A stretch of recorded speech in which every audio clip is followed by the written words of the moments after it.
السلام عليكم ورحمة الله وبركاته.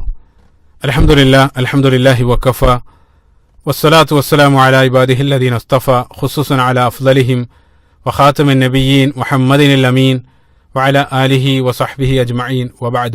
يقول الله عز وجل في كتابه الكريم بعد أن أقول أعوذ بالله من الشيطان الرجيم بسم الله الرحمن الرحيم واعتصموا بحبل الله جميعا ولا تفرقوا واذكروا نعمة الله عليكم إذ كنتم أعداء فألف بين قلوبكم فأصبحتم بنعمته إخوانا وكنتم على شفا حفرة من النار فأنقذكم منها كذلك يبين الله لكم آياته لعلكم تهتدون.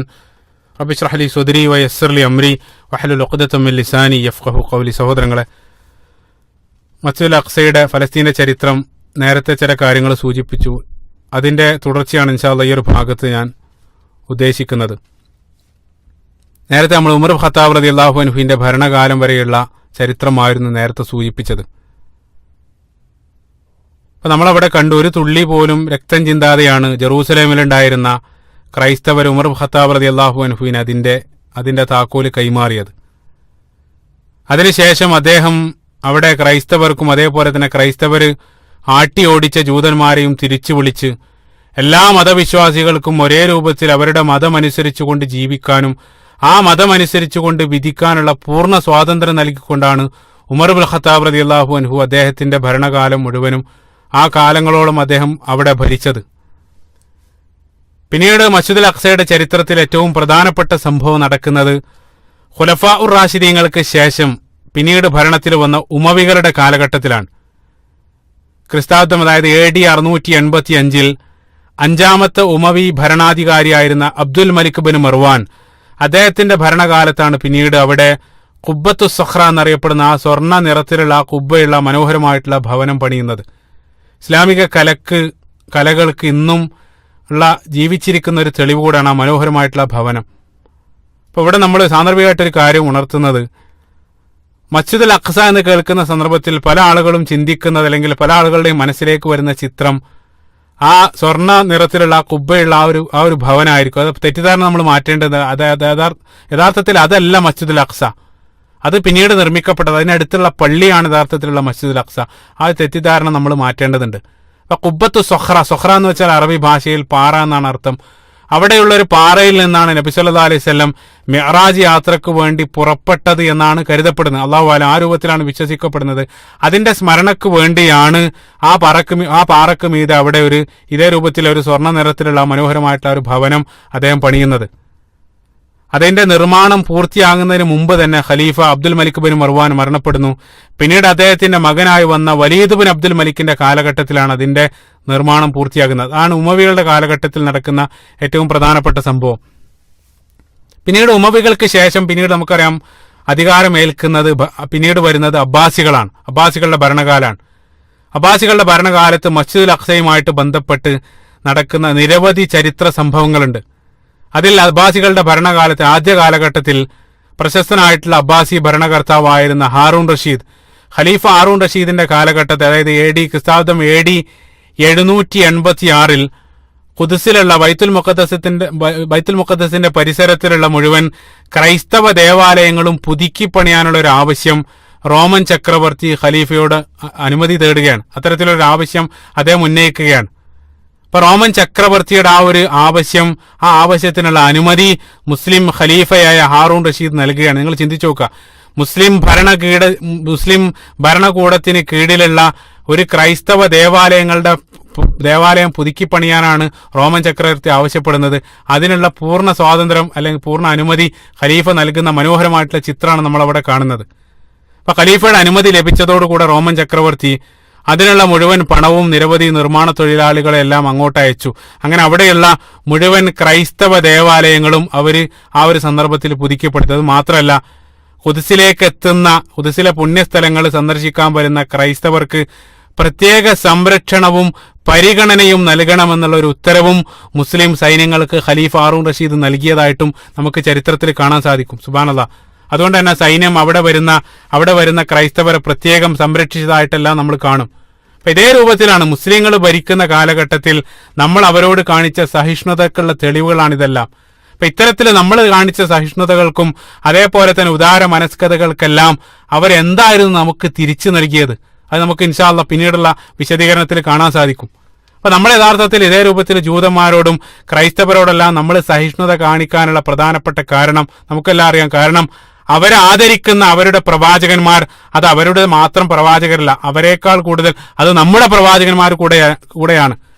അതായത് അവരെ ആദരിക്കപ്പെടുന്ന ഈസാ നബി അലൈഹി സ്വലാത്തു വസ്സലാമയും അതേപോലെ തന്നെ ജൂതർ ആദരിക്കപ്പെടുന്ന ദാവൂദ് നബി അലൈഹി സ്വലാത്തു വസ്സലാമയും സുലൈമാൻ നബി അലൈഹി സ്വലാത്തു വസ്സലാമയും എല്ലാം നമ്മുടെ കൂടെ പ്രവാചകന്മാരാണ്. ആ പ്രവാചകന്മാരിൽ വിശ്വസിക്കാത്ത ഒരാൾ അയാൾ ഇസ്ലാമിൽ നിന്നും പുറത്താണ്. മാത്രമല്ല അവരെ ആദരിക്കാത്ത ഒരാൾക്ക് ഇസ്ലാമിൽ യാതൊരു സ്ഥാനവുമില്ല. അതാണ് നമ്മളെ പഠിപ്പിക്കപ്പെട്ടത്. അതുകൊണ്ടാണ് ആ പ്രവാചകന്മാരുടെ പേര് കേൾക്കുന്ന സന്ദർഭത്തിൽ നമ്മൾ ഒരു മുസ്ലിം ഉടനെ പറയുന്നത് അള്ളാഹുവിന്റെ സമാധാനം അവിടെ മേരെ ഉണ്ടാകട്ടെ അലൈഹിസ്സലാം എന്നാണ് ഓരോ മുസ്ലിമും പറയുന്നത്. ചിന്തിച്ചോക്ക്, അത് അവര് പോലും പറയുന്നില്ല. ഏതെങ്കിലും ഒരു ജൂതൻ സുലൈമാൻ നബി അലൈഹി സ്വലാത്തു വസ്സലാമയെ പേര് കേൾക്കുന്ന സന്ദർഭത്തിൽ അതേ അപ്പടി അവർ പ്രാർത്ഥിക്കുന്നില്ല. അപ്പോൾ അവർ പോലും ചെയ്യാത്ത രൂപത്തിൽ അവർ നൽകുന്നതിനേക്കാൾ ആദരവ് ആ പ്രവാചകന്മാർക്കെല്ലാം നമ്മളാണ് കൽപ്പിക്കപ്പെടുന്നത്. അതുകൊണ്ട് തന്നെ നബി സല്ലല്ലാഹു അലൈഹി വസല്ലമക്കെതിരെ ഒരു കാർട്ടൂൺ വരയ്ക്കുന്ന സന്ദർഭത്തിൽ ഒരു മുസ്ലിമിന്റെ മനസ്സ് ഏത് രൂപത്തിൽ വേദനിക്കുന്നുണ്ടോ അതേ രൂപത്തിൽ യേശു ക്രിസ്തുവിനെതിരെ ഒരു കാർട്ടൂൺ വരച്ചാലും മുസ്ലിമിന് മനസ്സ് വേദനിക്കും. കാരണം നമ്മളെല്ലാവരെയും ഒരേ രൂപത്തിലാണ് നമ്മൾ സ്നേഹിക്കുന്നത്. ലാ നുഫർരിഖു ബൈന അഹദിൻ മിൻഹും വനഹ്നു ലഹു മുസ്ലിമൂൻ. ഇതേ രൂപത്തിലാണ് ഖുർആൻ നമ്മളെ പഠിപ്പിച്ചത്. അവർക്കിടയിൽ യാതൊരു ഉച്ചനീതത്വമില്ലാതെ അവരെല്ലാം ഒരേ രൂപത്തിൽ സ്നേഹിക്കുന്നവരാണ് മുസ്ലിങ്ങൾ. അതായിരുന്നു ഈ രൂപത്തിലുള്ള ആ ഒരു അധ്യാപനം ഇസ്ലാം നമുക്ക് നൽകുന്നത് കൊണ്ടാണ് ഇതേ രൂപത്തിലുള്ള സഹിഷ്ണുത അവരോട് കാണിക്കാൻ നമുക്ക് സാധിച്ചത്. അതായത് നമ്മുടെ സഹിഷ്ണുതക്ക് പിന്നിലുള്ള പ്രേരക ശക്തി ഇസ്ലാമിന്റെ ഈ ഒരു അധ്യാപനമായിരുന്നു എന്ന് പ്രത്യേകമായിട്ട് നമ്മൾ മനസ്സിലാക്കുക. പിന്നീട് അബ്ബാസികളുടെ കാലഘട്ടം ഒരല്പം കൂടെ മുന്നോട്ട് പോകുന്ന സന്ദർഭത്തിൽ നിർഭാഗ്യവശാൽ അബ്ബാസികളുടെ ആ ഒരു കാലഘട്ടത്തിൽ ഇസ്ലാമിക ലോകത്തിൽ ദൗർബല്യം കടന്നു വരികയാണ്. മുസ്ലിങ്ങൾക്കിടയിൽ ഐക്യം നഷ്ടപ്പെടുന്നു. നിരവധി പ്രശ്നങ്ങൾ പിന്നീട് കടന്നു വരികയാണ്. വളരെ ചുരുക്കി ഓരോന്നായിട്ട് ഞാൻ പറയുകയാണ്. AD 756 നേരത്തെ ഭരണം അവസാനിപ്പിച്ച ഉമവികൾ, ആ ഉമവികളുടെ ബാക്കിയായിട്ടുള്ള ഒരാൾ, അതായത് ഒരു രാജകുമാരൻ, അദ്ദേഹത്തിന്റെ പേര് അബ്ദുറഹ്മാൻ എന്നാണ്. അദ്ദേഹം സ്പെയിനിലേക്ക് പോയി, അന്തലൂസിയ അതായത് സ്പെയിനിലേക്ക് പോയി അവിടെ എത്തി 6 വർഷത്തിന് ശേഷം അദ്ദേഹം വീണ്ടും ഒരു പുതിയ ഉമവി ഭരണകൂടം ആരംഭിക്കുകയാണ്. സ്പെയിനിലുള്ള കൊർദോബയെ തലസ്ഥാനമാക്കിക്കൊണ്ട് പുതിയൊരു ഉമവി ഭരണകൂടം സ്ഥാപിതമാവുകയാണ്. അതായത് അത് മാത്രമല്ല, അവിടെ സ്ഥാപിച്ച ഒരല്പം കൂടെ കഴിഞ്ഞപ്പോൾ അവര് അതിനൊരു സ്വതന്ത്ര ഖിലാഫത്തായിട്ട്, സ്വതന്ത്ര രാജ്യമായിട്ട് പ്രഖ്യാപിക്കുകയും ചെയ്തു. അപ്പോൾ ഒരേ സന്ദർഭത്തിൽ ഇസ്ലാമിക ലോകത്ത് നമുക്കറിയാം, ബഗ്ദാദിൽ അബ്ബാസികളുടെ ഖലീഫയും അതേ സന്ദർഭത്തിൽ അന്തലൂസിൽ മുസ്ലിം സ്പെയിനിൽ മറ്റൊരു ഖലീഫയും, ഒരേ സന്ദർഭത്തിൽ 2 ഖലീഫമാരാണ് ഇസ്ലാമിക ലോകത്ത് വരുന്നത്. അത് മാത്രമല്ല, പിന്നീട് ഒരല്പം കൂടെ കഴിഞ്ഞപ്പോൾ തുനീഷ്യ, അതായത് ഖൈറുവാനിൽ അവിടെ ഉണ്ടായിരുന്ന ഇസ്മായിലി ഷിയാക്കൾ, ഫാത്തിമി ഷിയാക്കൾ അവര് ഉദയം കൊള്ളുകയാണ്. ആ സന്ദർഭത്തിൽ അവർ ക്രമേണ ശക്തി പ്രാപിച്ച് AD 919 ആയപ്പോഴേക്കും ഫാത്തിമി ഷിയാക്കൾ ഈജിപ്ത് കീഴടക്കുകയും അതോടുകൂടെ ഈ ഫാത്തിമി ഷിയാക്കളുടെ ഭരണകൂടം അല്ലെങ്കിൽ ആ ഭരണകൂടത്തിന്റെ തലസ്ഥാനമായിട്ട് ഈജിപ്ത് മാറുകയും ചെയ്തു. അപ്പോൾ 10ാം നൂറ്റാണ്ടിലെ ഇസ്ലാമിക ലോകത്ത് നമ്മൾ നോക്കുന്ന സന്ദർഭത്തിൽ ഒരേ സന്ദർഭത്തിൽ മുസ്ലിം ലോകത്ത് 3 ഖലീഫമാരാണ് ആ സന്ദർഭത്തിൽ ഉണ്ടായിരുന്നത്. 3 ഖലീഫമാർ. ബഗ്ദാദിൽ അബ്ബാസികൾ, അവർ സുന്നി ഭരണകൂടമായിരുന്ന അബ്ബാസികൾ. അതേ സന്ദർഭത്തിൽ മുസ്ലിം സ്പെയിനിൽ സുന്നി ഭരണകൂടം തന്നെ ആയിരുന്ന ഉമവികൾ. അതേപോലെ തന്നെ ഈജിപ്തിൽ ഷിയാക്കളായിരുന്ന ഫാത്തിമിയാക്കൾ. ഈ 3 ഭരണകൂടങ്ങൾ ഒരേ സന്ദർഭത്തിൽ ഇസ്ലാമിക ലോകത്ത് നിലകൊണ്ടു. ഈ സന്ദർഭത്തിൽ മുസ്ലിങ്ങൾ തമ്മിലടിച്ച് വിഭജിച്ച് പരസ്പരം പോരടിച്ചു കൊണ്ടിരിക്കുന്ന ഈ ഒരു അവസരം കൃത്യമായിട്ട് മുതലെടുക്കാൻ യൂറോപ്പ് തീരുമാനിക്കുകയാണ്. പ്രത്യേകം നമ്മൾ മനസ്സിലാക്കണം, ഈ ഒരു അവസരം മുതലെടുക്കാൻ അവർ തീരുമാനിക്കണം. കാരണം പരസ്പരം ഐക്യം നഷ്ടപ്പെട്ട് തമ്മിലടിച്ചുകൊണ്ടിരിക്കുന്ന മുസ്ലിങ്ങൾക്കുള്ള ശിക്ഷയായിരുന്നു പിന്നീട് തുടർന്ന് വന്ന കുരിശ് യുദ്ധങ്ങൾ. ഐക്യമാണ് യഥാർത്ഥത്തിൽ നമ്മുടെ ശക്തി. ഐക്യത്തിലൂടെ മാത്രമേ അള്ളാഹുവിന്റെ സഹായം നമുക്കുണ്ടാവുകയുള്ളൂ. ചരിത്രത്തിലുടനീളം, ഉഹുദ് മുതലുള്ള ചരിത്രത്തിലുടനീളം നമ്മളത് കാണുന്നുണ്ട്. അഭിപ്രായ വ്യത്യാസങ്ങൾ നിലനിർത്തിക്കൊണ്ട് തന്നെ ഐക്യപ്പെടാനുള്ള മനസ്സ് മുസ്ലിം ഉമ്മത്തിന് ഇല്ലെങ്കിൽ തീർച്ചയായും ശത്രുക്കൾ നമുക്ക് മീതെ ആധിപത്യം നേടുമെന്നുള്ള ചരിത്രമാണ് കുരിശ് യുദ്ധത്തിന്റെ ചരിത്രമെല്ലാം നമ്മളെ പഠിപ്പിക്കുന്നത്.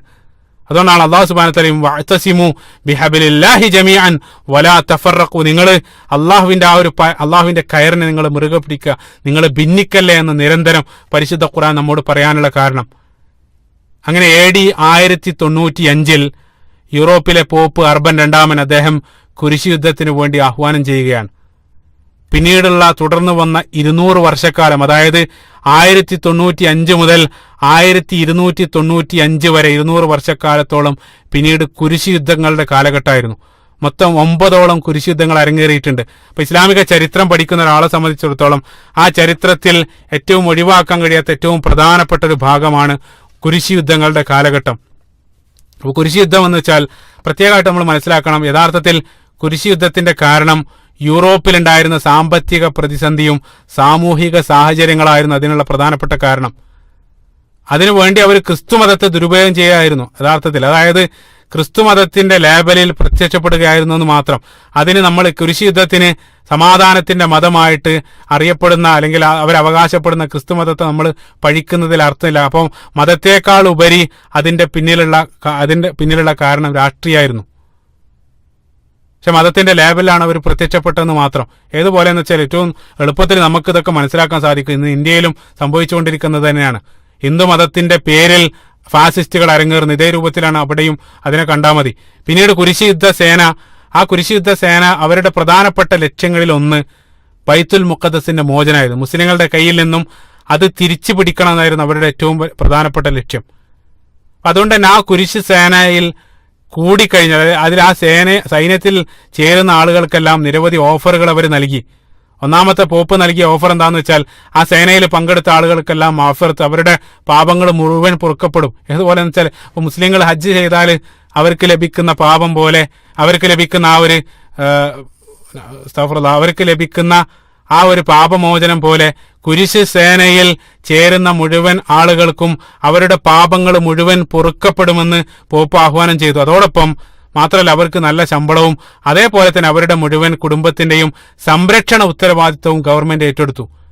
അപ്പൊ ഇത്തരത്തിലുള്ള ഓഫറുകളൊക്കെ ലഭിച്ച സന്ദർഭത്തിൽ നിരവധി ആളുകൾ കുരിശ് സൈന്യത്തിൽ അവർ ചേരുകയും ആ കുരിശ് സൈന്യം, ഒന്നാം കുരിശ് സൈന്യം മുസ്ലിങ്ങളെ ലക്ഷ്യമാക്കിക്കൊണ്ട് യൂറോപ്പിൽ നിന്നും പുറപ്പെടുകയും ചെയ്തു. 1095 മുതൽ 1099 വരെയുള്ള 4 വർഷത്തോളം നീണ്ടു നിന്നതാണ് ഒന്നാം കുരിശ് യുദ്ധത്തിന്റെ ചരിത്രം. ആ സന്ദർഭത്തിൽ തന്നെ ആ 4 വർഷ കാലഘട്ടത്തിൽ അരങ്ങേറിയത് പലതും ലോക മനസ്സാക്ഷിയെ ഞെട്ടിക്കുന്ന രൂപത്തിലുള്ള പ്രവൃത്തികളാണ് ആ ഒരു സന്ദർഭത്തിൽ അരങ്ങേറിയത്. മുസ്ലിങ്ങളെ മാത്രമല്ല അവർ വധിച്ചത്, പ്രത്യേകം മനസ്സിലാക്കണം. ജൂതന്മാരെയും അതേപോലെ തന്നെ ഇതര ക്രൈസ്തവ വിഭാഗങ്ങളെയെല്ലാം ഈ കുരിശ് സേന അവർ കൂട്ടക്കൊല ചെയ്തു. ഒന്നാം കുരിശ് യുദ്ധ കാലഘട്ടത്തിൽ 1096 മെയ് മുതൽ ജൂലൈ വരെയുള്ള 3 മാസ കാലഘട്ടത്തിൽ ബവേറിയയിൽ മാത്രം അവർ വധിച്ചത് 12,000 ജൂതന്മാരെയായിരുന്നു. പ്രത്യേകം നമ്മൾ മനസ്സിലാക്കണം, 12,000 ജൂതന്മാരെയാണ് ഈ കുരിശ് സേന അവരെ കൂട്ടക്കൊല ചെയ്തത്. അവിടെ തീർന്നില്ല. വീണ്ടും 1098 സിറിയയിലെ മഅറയിൽ കുരിശ് സൈന്യം പ്രവേശിച്ചു. അവിടെ 20,000 മുസ്ലിങ്ങളെയും ക്രൈസ്തവരെയും ജൂതന്മാരെയും അവർ കൂട്ടക്കൊല ചെയ്തു. 20,000 മുസ്ലിങ്ങളെയും ക്രൈസ്തവരെയും അതേപോലെ തന്നെ ജൂതന്മാരെയും അവർ കൂട്ടക്കൊല ചെയ്തു. 1098 ഡിസംബർ മാസം സിറിയയുടെ മഅറയിൽ നടന്ന മഅറ ഉപരോധം, അല്ലെങ്കിൽ ചരിത്രത്തിൽ സീജ് ഓഫ് മഅറ എന്നറിയപ്പെടുന്ന ആ ഒരു സംഭവം, അതൊരു യുദ്ധം മാത്രമായിരുന്നല്ല, മറിച്ച് ലോകത്ത് നടന്ന ഏറ്റവും വലിയ നരഭോജനത്തിന്റെ അല്ലെങ്കിൽ ഹ്യൂമൻ കാനിബാലിസത്തിന്റെ പേരിൽ കൂടെയാണ് അത് അറിയപ്പെടുന്നത്. എന്താന്ന് വെച്ചാൽ കുരിശ് സേന ഇതേ രൂപത്തിൽ അവിടെ കൂട്ടക്കൊല നടത്തിയതിന് ശേഷം പച്ച മനുഷ്യരുടെ മാംസം അവർ വേവിച്ചു തിന്നു. നിങ്ങൾ ചിന്തിച്ചു നോക്കുക, ഇതൊക്കെ മതത്തിന്റെ പേരിലാണ് അവർ ചെയ്തത്. ഇത് ഞാൻ ഉണ്ടാക്കി പറയുന്നതല്ല, നിങ്ങൾ ചരിത്രം പഠിച്ചു. സീജ് ഓഫ് മഅറ എന്നറിയപ്പെടുന്ന ആ ചരിത്രം നിങ്ങൾ വായിക്കുകയാണെങ്കിൽ കാണാൻ സാധിക്കും. പച്ച മനുഷ്യരുടെ മാംസം വേവിച്ച് അവർ മുഴുവൻ ഭക്ഷിച്ചതായിട്ടെല്ലാം ചരിത്രത്തിൽ കാണാൻ സാധിക്കും. ഇതേ രൂപത്തിലാണ് ഒന്നാം കുരിശ് സേന അവർ നടത്തിയ കൂട്ടക്കൊലകൾ ഇതേ രൂപത്തിൽ പോവുകയാണ്. അങ്ങനെ വീണ്ടും ഈ ഒന്നാം കുരിശ് സേന 1095 പുറപ്പെട്ട് 2 വർഷം കൊണ്ട് തന്നെ പ്രധാനപ്പെട്ട പ്രദേശങ്ങളായ അന്താക്കിയ, അതേപോലെ തന്നെ അലപ്പോ എന്നറിയപ്പെടുന്ന ഇന്നത്തെ സിറിയയിലുള്ള ആ പ്രദേശം, അതെല്ലാം അവർ പിടിച്ചടക്കി അവസാനം അവർ ജെറൂസലേമിന്റെ മുമ്പിലെത്തി. അങ്ങനെ AD 1099 ജൂലൈ മാസം 15-ാം തീയതി കുരിശ് സേന ഖുദ്സിനെ, ബൈത്തുൽ മുഖദ്സിനെ വളഞ്ഞു. അപ്പൊ ആ വളഞ്ഞ സന്ദർഭത്തിൽ അതിനെ തടയാൻ ഫാത്തിമികളോ മറ്റാരും അവിടെ വന്നില്ല. പിന്നീട് അവിടെ അരങ്ങേറിയത് നമ്മൾ ഈ ബോംബും ന്യൂക്ലിയർ ആയുധങ്ങളൊക്കെ കണ്ടെത്തുന്നതിന് മുമ്പുള്ള ലോകത്ത് നടന്ന ഏറ്റവും വലിയ കൂട്ടക്കൊലകളിൽ ഒന്നായിരുന്നു പിന്നീട് അവിടെ അരങ്ങേറിയത്. ഈ ക്രൈസ്ത്യൻ കുരിശ് സേനയുടെ സേനാധിപതി അവിടെ ഉണ്ടായിരുന്ന മുഴുവൻ ആളുകളെയും കൂട്ടക്കൊല ചെയ്യാനാണ് സൈന്യത്തിന് ഉത്തരവ് നൽകിയത്. ചിന്തിക്കണം നിങ്ങൾ. അവിടെ മുസ്ലിങ്ങൾ മാത്രമല്ലുള്ളത്, മറിച്ച് മുസ്ലിങ്ങളോടൊപ്പം തന്നെ അവിടെ ക്രൈസ്തവരും ജൂതന്മാരെല്ലാം ജീവിക്കുന്നവരെല്ലാവരും ഈ 3 മതവിഭാഗങ്ങളും സമാധാനത്തോടുകൂടെ സഹവർത്തിക്കുന്ന ഒരു പ്രദേശമായിരുന്നു ആ സന്ദർഭത്തിൽ ബൈത്തുൽ മുഖദ്ദസിന്റെ പ്രദേശം. അവരെ പരസ്പരം തിരിച്ചറിയാൻ കഴിയാത്ത രൂപത്തിലാണ് എല്ലാവരും ഒരേ രൂപത്തിലുള്ള വസ്ത്രവും ഒരേ ഭാഷയാണ് സംസാരിച്ചു കൊണ്ടിരിക്കുന്നത്. അപ്പൊ ഈ ഒരു പ്രശ്നം സൈന്യത്തിലുള്ള ആളുകൾ സൈന്യാധിപനെ ഉണർത്തി. അതായത് നമ്മൾ എങ്ങനെയാണ് കൊല്ലുക, കാരണം ഇവിടെ മുസ്ലിങ്ങൾ മാത്രമല്ല ഉള്ളത്, ഈ മുസ്ലിങ്ങളുടെ കൂടെ ജൂതരും ക്രൈസ്തവരൊക്കെ ഉണ്ട്, അപ്പോൾ നമ്മൾ എന്താണ് ചെയ്യുക എന്ന് ചോദിച്ച സന്ദർഭത്തിൽ ആ സൈന്യാധിപൻ പറഞ്ഞ അദ്ദേഹത്തിന്റെ മറുപടി പ്രസിദ്ധ. അദ്ദേഹം പറഞ്ഞു, kill all, God will separate dum. നിങ്ങൾ മൊത്തം കൊല്ലുക, ദൈവം അവരെ വേർതിരിച്ചോളൂ എന്നാണ് അദ്ദേഹം പറഞ്ഞത്. ഔദുബില്ല. അതായത് നിങ്ങൾ നിങ്ങൾ കൊന്നത് മുസ്ലിങ്ങളാണെങ്കിൽ അവർ നരകത്തിലേക്ക് പോയിക്കൊള്ളും, ക്രൈസ്തവരാണെങ്കിൽ അവർ സ്വർഗത്തിലേക്കും പോയിക്കോളും, ദൈവം അത് ചെയ്തോളും, ദൈവം അവരെ വേർതിരിച്ചോളും, നിങ്ങൾ മൊത്തം കൊന്നാൽ മതി എന്നാണ് സൈന്യാധിപൻ അവർക്ക് നൽകിയ ഉത്തരവ്. പിന്നീട് അവിടെ അരങ്ങേറിയത് പിശാചിനെ പോലും നാണിപ്പിക്കുന്ന രൂപത്തിലുള്ള കൂട്ടക്കൊലയാണ്. ചരിത്ര ഗ്രന്ഥങ്ങൾ നമ്മൾ പരിശോധിക്കുന്ന സന്ദർഭത്തിൽ കാണാൻ സാധിക്കും. മുന്നിൽ കാണുന്ന മുഴുവൻ സ്ത്രീകളെയും പുരുഷന്മാരെയും കുരിശ് സൈന്യം അരിഞ്ഞു വീഴ്ത്തുകയായിരുന്നു. പിഞ്ചു കുഞ്ഞുങ്ങളെ പോലും ഭിത്തിയിലടിച്ചിട്ടാണ് മതിലടിച്ചിട്ടാണ് ആ സൈന്യം അവിടെ കൊന്നത്. 5 മുതൽ 7 ലക്ഷത്തോളം ആളുകളെ അന്നത്തെ ദിവസം അവർ ജെറൂസലേമിൽ വധിച്ചു. അന്നത്തെ ദിവസം ജെറൂസലേമിന്റെ മണ്ണിൽ രക്തം നെരിയാണിക്കു മീതെ രക്തം തളം കെട്ടിക്കിടക്കുകയായിരുന്നാണ് ചരിത്ര ഗ്രന്ഥത്തിൽ നമുക്ക് വായിക്കാൻ സാധിക്കുക. നിങ്ങൾ ചിന്തിച്ചു നോക്കുക. ഒരല്പം മുമ്പ് ഞാൻ ഉമർ ഇബ്നുൽ ഖത്താബ് റളിയല്ലാഹു അൻഹുവിന്റെ കാലഘട്ടത്തിൽ ആ എത്ര സമാധാനത്തോടു കൂടിയാണ് മുസ്ലിങ്ങളുടെ കയ്യിലേക്ക് അത് ഏൽപ്പിച്ചത്. അതേ പ്രദേശം നെരിയാണിക്കു മീതെ രക്തം തളം കെട്ടിക്കിടക്കുന്ന രൂപത്തിൽ അറുകൊല ചെയ്തിട്ടാണ് വീണ്ടും ഈ കുരിശ് സേന പിടിച്ചടക്കുന്നത്. ഇതേ രൂപത്തിൽ ഒന്നാം കുരിശ് സേന അവരുടെ മുന്നേറ്റം തുടരുകയാണ്. ഈ സന്ദർഭത്തിൽ മുസ്ലിം ലോകത്തിന് ഏറ്റവും പ്രതിസന്ധി നേരിടേണ്ടി വന്ന ഒരു സന്ദർഭമാണ് ചരിത്രത്തിൽ. അത് ഏറ്റവും വലിയൊരു പരീക്ഷണ കാലഘട്ടമായിരുന്നു ഇസ്ലാമിനെ സംബന്ധിച്ചിടത്തോളം. ഈ ഒരു കാലഘട്ടത്തിലാണ് ഇസ്ലാമിക ലോകത്തിന്റെ ചക്രവാളത്തിൽ അള്ളാഹു സുബ്ഹാനഹു വ തആലയുടെ അനുഗ്രഹത്താൽ ഒരു പുതിയ താരം ഉദിച്ചു വരികയാണ്. കുരിശ് സേനക്ക് ആദ്യത്തെ തിരിച്ചടി നൽകിയത് ആ മഹാവ്യക്തിയായിരുന്നു. അത് മറ്റാരുമല്ല, മഹാനായ ഇമാദുദ്ദീൻ സിങ്കി റഹ്മത്തുള്ളാഹി അലൈഹി. അദ്ദേഹം തുർക്കിയിലുള്ള സുൽജൂക്കികളുടെ സംഭാവനയായിരുന്നു ഇമാദുദ്ദീൻ റഹ്മത്തുള്ളാഹി. അദ്ദേഹം ആണ് ആദ്യമായിട്ട് കുരിശ് സേനക്കെതിരെ മുസ്ലിങ്ങൾക്ക് ആദ്യത്തെ വിജയം സമ്മാനിച്ചത്. അദ്ദേഹം എന്താ ചെയ്തതെന്ന് വെച്ചാൽ, മുസ്ലിങ്ങളിൽ നിന്നും കുരിശ് സൈന്യം പിടിച്ചെടുത്ത പട്ടണമായിട്ടുള്ള റുഹ അല്ലെങ്കിൽ എഡീസ എന്നറിയപ്പെടുന്ന ആ ഒരു പ്രദേശം അദ്ദേഹം തിരിച്ചു പിടിച്ചു. അതോടുകൂടെ മുസ്ലിങ്ങൾക്ക് ആത്മവിശ്വാസം വർദ്ധിക്കാൻ തുടങ്ങി. ആദ്യത്തെ വിജയം സമ്മാനിച്ചതോടുകൂടെ മുസ്ലിങ്ങളുടെ ആത്മവിശ്വാസം അദ്ദേഹം വർദ്ധിപ്പിച്ചു. അതുകൊണ്ടാണ് അദ്ദേഹം ചരിത്രത്തിൽ ഏറ്റവും വലിയ താരമായിട്ട് മുജാഹിദുൽ കബീർ, ഏറ്റവും വലിയ ധീര യോദ്ധാവ് എന്നുള്ള അപരനാമത്തിലാണ് അദ്ദേഹം ചരിത്രത്തിൽ അറിയപ്പെടുന്നത്. അപ്പൊ മസ്ജിദുൽ അഖ്സ കീഴടക്കുന്നതിൽ ആ ഒരു പ്രതീക്ഷയുടെ, മസ്ജിദുൽ അഖ്സ തിരിച്ചു പിടിക്കുന്നതിലേക്കുള്ള ആ പ്രതീക്ഷയുടെ ആദ്യ വാതിൽ തുറന്നത് മഹാനായ ഇമാദുദ്ദീൻ സിങ്കി റഹ്മത്തുള്ളാഹി അലൈഹി അദ്ദേഹമായിരുന്നു. പക്ഷേ ദൗർഭാഗ്യവശാൽ വീണ്ടും 2 വർഷം കഴിഞ്ഞ് 1146 സെപ്റ്റംബർ മാസം അദ്ദേഹത്തെ ഷിയാക്കൾ രഹസ്യമായിട്ട് വധിച്ചു. നിങ്ങൾ ചിന്തിച്ചു നോക്കുക. ഈജിപ്തിലെ ഫാത്തിമിയാക്കളുടെ രഹസ്യ സംഘടന, ആ കാലഘട്ടത്തിൽ ഒരു രഹസ്യ സംഘം അവർക്കിടയിൽ പ്രവർത്തിക്കുന്നുണ്ടായിരുന്നു. അവരുടെ പ്രധാനപ്പെട്ട പണി എന്താണെന്ന് വെച്ചാൽ, സുന്നി ഭരണാധികാരികളെയും അതേപോലെ തന്നെ നേതാക്കളെയെല്ലാം രഹസ്യമായിട്ട് വധിക്കുന്ന ഒരു വിഭാഗം ഫാത്തിമി ഷിയാക്കൾക്കിടയിൽ ഉണ്ടായിരുന്നു. അവരാണ് ഇമാദുദ്ദീൻ റഹിമഹുല്ലാഹി അവർ വധിച്ചു. ആ വിഭാഗത്തിന്റെ പേര് ചരിത്രത്തിൽ നമുക്ക് കാണാൻ സാധിക്കും. ഹശ്ശശൂൻ എന്നാണ് അവരറിയപ്പെടുന്നത്. സാന്ദർഭികമായിട്ടൊരു കാര്യം, ഈ ഹശ്ശശൂൻ എന്നുള്ള പദത്തിൽ നിന്നാണ് ഇപ്പൊ ഇംഗ്ലീഷ് ഭാഷയിൽ നിന്ന് നമ്മൾ ഒരാളെ വധിക്കുന്നതിന് അസാസിനേഷൻ എന്നാണ് നമ്മൾ പറയാറുള്ളത്. യഥാർത്ഥത്തിൽ ഹശ്ശശൂൻ എന്നുള്ള പദത്തിൽ നിന്നാണ് അസാസിനേഷൻ ഉത്ഭവിക്കുന്നത്. ഏതായിരുന്നാലും ഈ ഇമാദുദ്ദീൻ റഹിമഹുല്ലാഹി അദ്ദേഹം റുഹ അല്ലെങ്കിൽ എഡീസ എന്ന ആ ഒരു പ്രദേശം തിരിച്ചു പിടിച്ച് മുസ്ലിങ്ങൾക്ക് ആദ്യ വിജയം സമ്മാനിച്ചത് ക്രൈസ്തവ യൂറോപ്പിനെ വല്ലാതെ ചൊടിപ്പിച്ചു. അവർ ഞെട്ടി. മുസ്ലിങ്ങൾ തിരിച്ചടിക്കാൻ തുടങ്ങിയിട്ടുണ്ടെന്ന് ക്രൈസ്തവ ലോകത്തിന് വാർത്ത ലഭിക്കണം. അതോടുകൂടെ അവർ 2ാം കുരിശ് യുദ്ധത്തിന് ആഹ്വാനം ചെയ്തു. 2ാം കുരിശ് യുദ്ധം ഫ്രാൻസിലെയും ജർമ്മനിയിലുള്ള മുഴുവൻ രാജാക്കന്മാരുടെയും നേതൃത്വത്തിൽ 1147 2ാം കുരിശ് സേന പുറപ്പെടുകയാണ്. രണ്ടാം കുരിശുദ്ധത്തിന് പ്രചോദനമായി തീർന്നത് മുസ്ലിങ്ങൾ നൽകിയ ഒരു തിരിച്ചടിയായിരുന്നു. അപ്പോൾ മുസ്ലിങ്ങളുടെ ഏറ്റവും വലിയ നേതാവായ ഇമാദുദ്ദീൻ അദ്ദേഹം മരണപ്പെടുന്നു. അദ്ദേഹത്തിന് ശേഷം പിന്നീട് മുസ്ലിങ്ങൾക്ക് ആശ്വാസമായിട്ട് കടന്നു വരുന്നത് അദ്ദേഹത്തിന്റെ മകനായി വന്ന നൂറുദ്ദീൻ സിംഗി റഹ്മത്തുള്ളാഹി അലൈഹി അദ്ദേഹമാണ് പിന്നീട് വരുന്നത്. ഈ നൂറുദ്ദീൻ സിംഗിയുടെ അദ്ദേഹത്തിന്റെ ഏറ്റവും വലിയ ലക്ഷ്യം ബൈത്തുൽ മുഖദ്ദസ് തിരിച്ചു പിടിക്കലായിരുന്നു. അദ്ദേഹം കേവലം ഒരു ഈ നൂറുദ്ദീൻ സിംഗി അദ്ദേഹം കേവലം ഒരു ഭരണാധികാരി മാത്രമല്ല, അദ്ദേഹം വലിയൊരു പണ്ഡിതനും ഭക്തനായിട്ടുള്ള ഒരു ധീര യോദ്ധാവ് കൂടെയായിരുന്നു. ചരിത്രത്തിൽ കാണാൻ സാധിക്കും. വളരെ ലളിത ജീവിതം നയിച്ച ഇസ്ലാമിക ചരിത്രത്തിലെ തിളങ്ങുന്ന വ്യക്തിത്വങ്ങളിൽ ഒന്നാണ് നൂറുദ്ദീൻ സിംഗി റഹ്മത്തുള്ളാഹി അലൈഹി. അദ്ദേഹത്തിന്റെ കാലഘട്ടത്തിലാണ് നമ്മൾ ചരിത്രത്തിൽ കാണാൻ സാധിക്കും. അദ്ദേഹത്തിന്റെ കാലഘട്ടത്തിലാണ് ഒരു പറ്റം ക്രൈസ്തവ ചാരന്മാര് നബി സല്ലല്ലാഹു അലൈഹി വസല്ലമയുടെ ആ തിരുദേഹം പുണ്യശരീരം മദീനയുടെ റൗളയിൽ നിന്നും മോഷ്ടിക്കാനുള്ള ഒരു ശ്രമം നടത്തുന്നുണ്ട്. അള്ളാഹു സുബ്ഹാനഹു വ തആല സംരക്ഷിച്ചു. ഈ നൂറുദ്ദീൻ സിംഗി അദ്ദേഹം സ്വപ്നത്തിൽ ആ ശ്രമം അറിയുകയും അദ്ദേഹം ഉടനെ എഴുന്നേറ്റ് മദീനയിലുള്ള ഭരണാധികാരികൾക്ക് അദ്ദേഹം വാർത്ത കൈമാറുകയും അവസാനം അവിടെ തെരഞ്ഞ സന്ദർഭത്തിൽ റൗദക്ക് സമീപത്തുള്ള ഒരു വീട്ടിൽ നിന്നും രണ്ടാളുകൾ രഹസ്യമായിട്ട് മദീനയുടെ റൗദയിലേക്ക് തുരങ്കം നിർമ്മിച്ചുകൊണ്ടിരിക്കുന്നതായിട്ട് കാണുകയും അതവർ കൈയോടെ പിടികൂടുകയും ചെയ്തതായിട്ടുള്ള ഒരു ചരിത്രം കാണാൻ സാധിക്കും. അപ്പൊ അവർ പിടിച്ച സന്ദർഭത്തിൽ അത് ക്രൈസ്തവർ നിയോഗിച്ച ചാരന്മാരായിരുന്നു. അവരുടെ ലക്ഷ്യം പ്രവാചകൻ സല്ലല്ലാഹു അലൈഹി വസല്ലമയുടെ മൃതദേഹം മോഷ്ടിക്കലായിരുന്നു. അല്ലാഹു സുബ്ഹാനഹു വ തആലയുടെ അനുഗ്രഹത്താൽ പ്രവാചകന്റെ ആ മൃതദേഹം സംരക്ഷിക്കപ്പെട്ടതായിട്ടെല്ലാം അദ്ദേഹത്തിന്റെ കാലഘട്ടത്തിലാണ് ഈ സംഭവം അരങ്ങേറുന്നത്. ഏതായിരുന്നാലും ഖുദ്സിന്റെ മോചനമായിരുന്നു ഈ നൂറുദ്ദീൻ സിംഗിയുടെ അദ്ദേഹത്തിന്റെ ഏറ്റവും വലിയ സ്വപ്നം. അതിനു വേണ്ടിയുള്ള പ്രവർത്തനങ്ങളിൽ അദ്ദേഹം ഏർപ്പെട്ടു. അപ്പൊ അദ്ദേഹത്തിന്റെ ആ ഒരു ആഗ്രഹവും അദ്ദേഹത്തിന്റെ ആത്മവിശ്വാസമൊക്കെ മനസ്സിലാക്കാൻ ഏറ്റവും നല്ല തെളിവാണ് അദ്ദേഹം ഒരു വലിയ മിമ്പർ നിർമ്മിച്ചു. അതായത് കുരിശ് സേന 1099 നമ്മളിൽ നിന്നും അത് പിടിച്ച സന്ദർഭത്തിൽ അവിടെ ഉണ്ടായിരുന്ന മിമ്പർ അവർ നശിപ്പിച്ചിരുന്നു.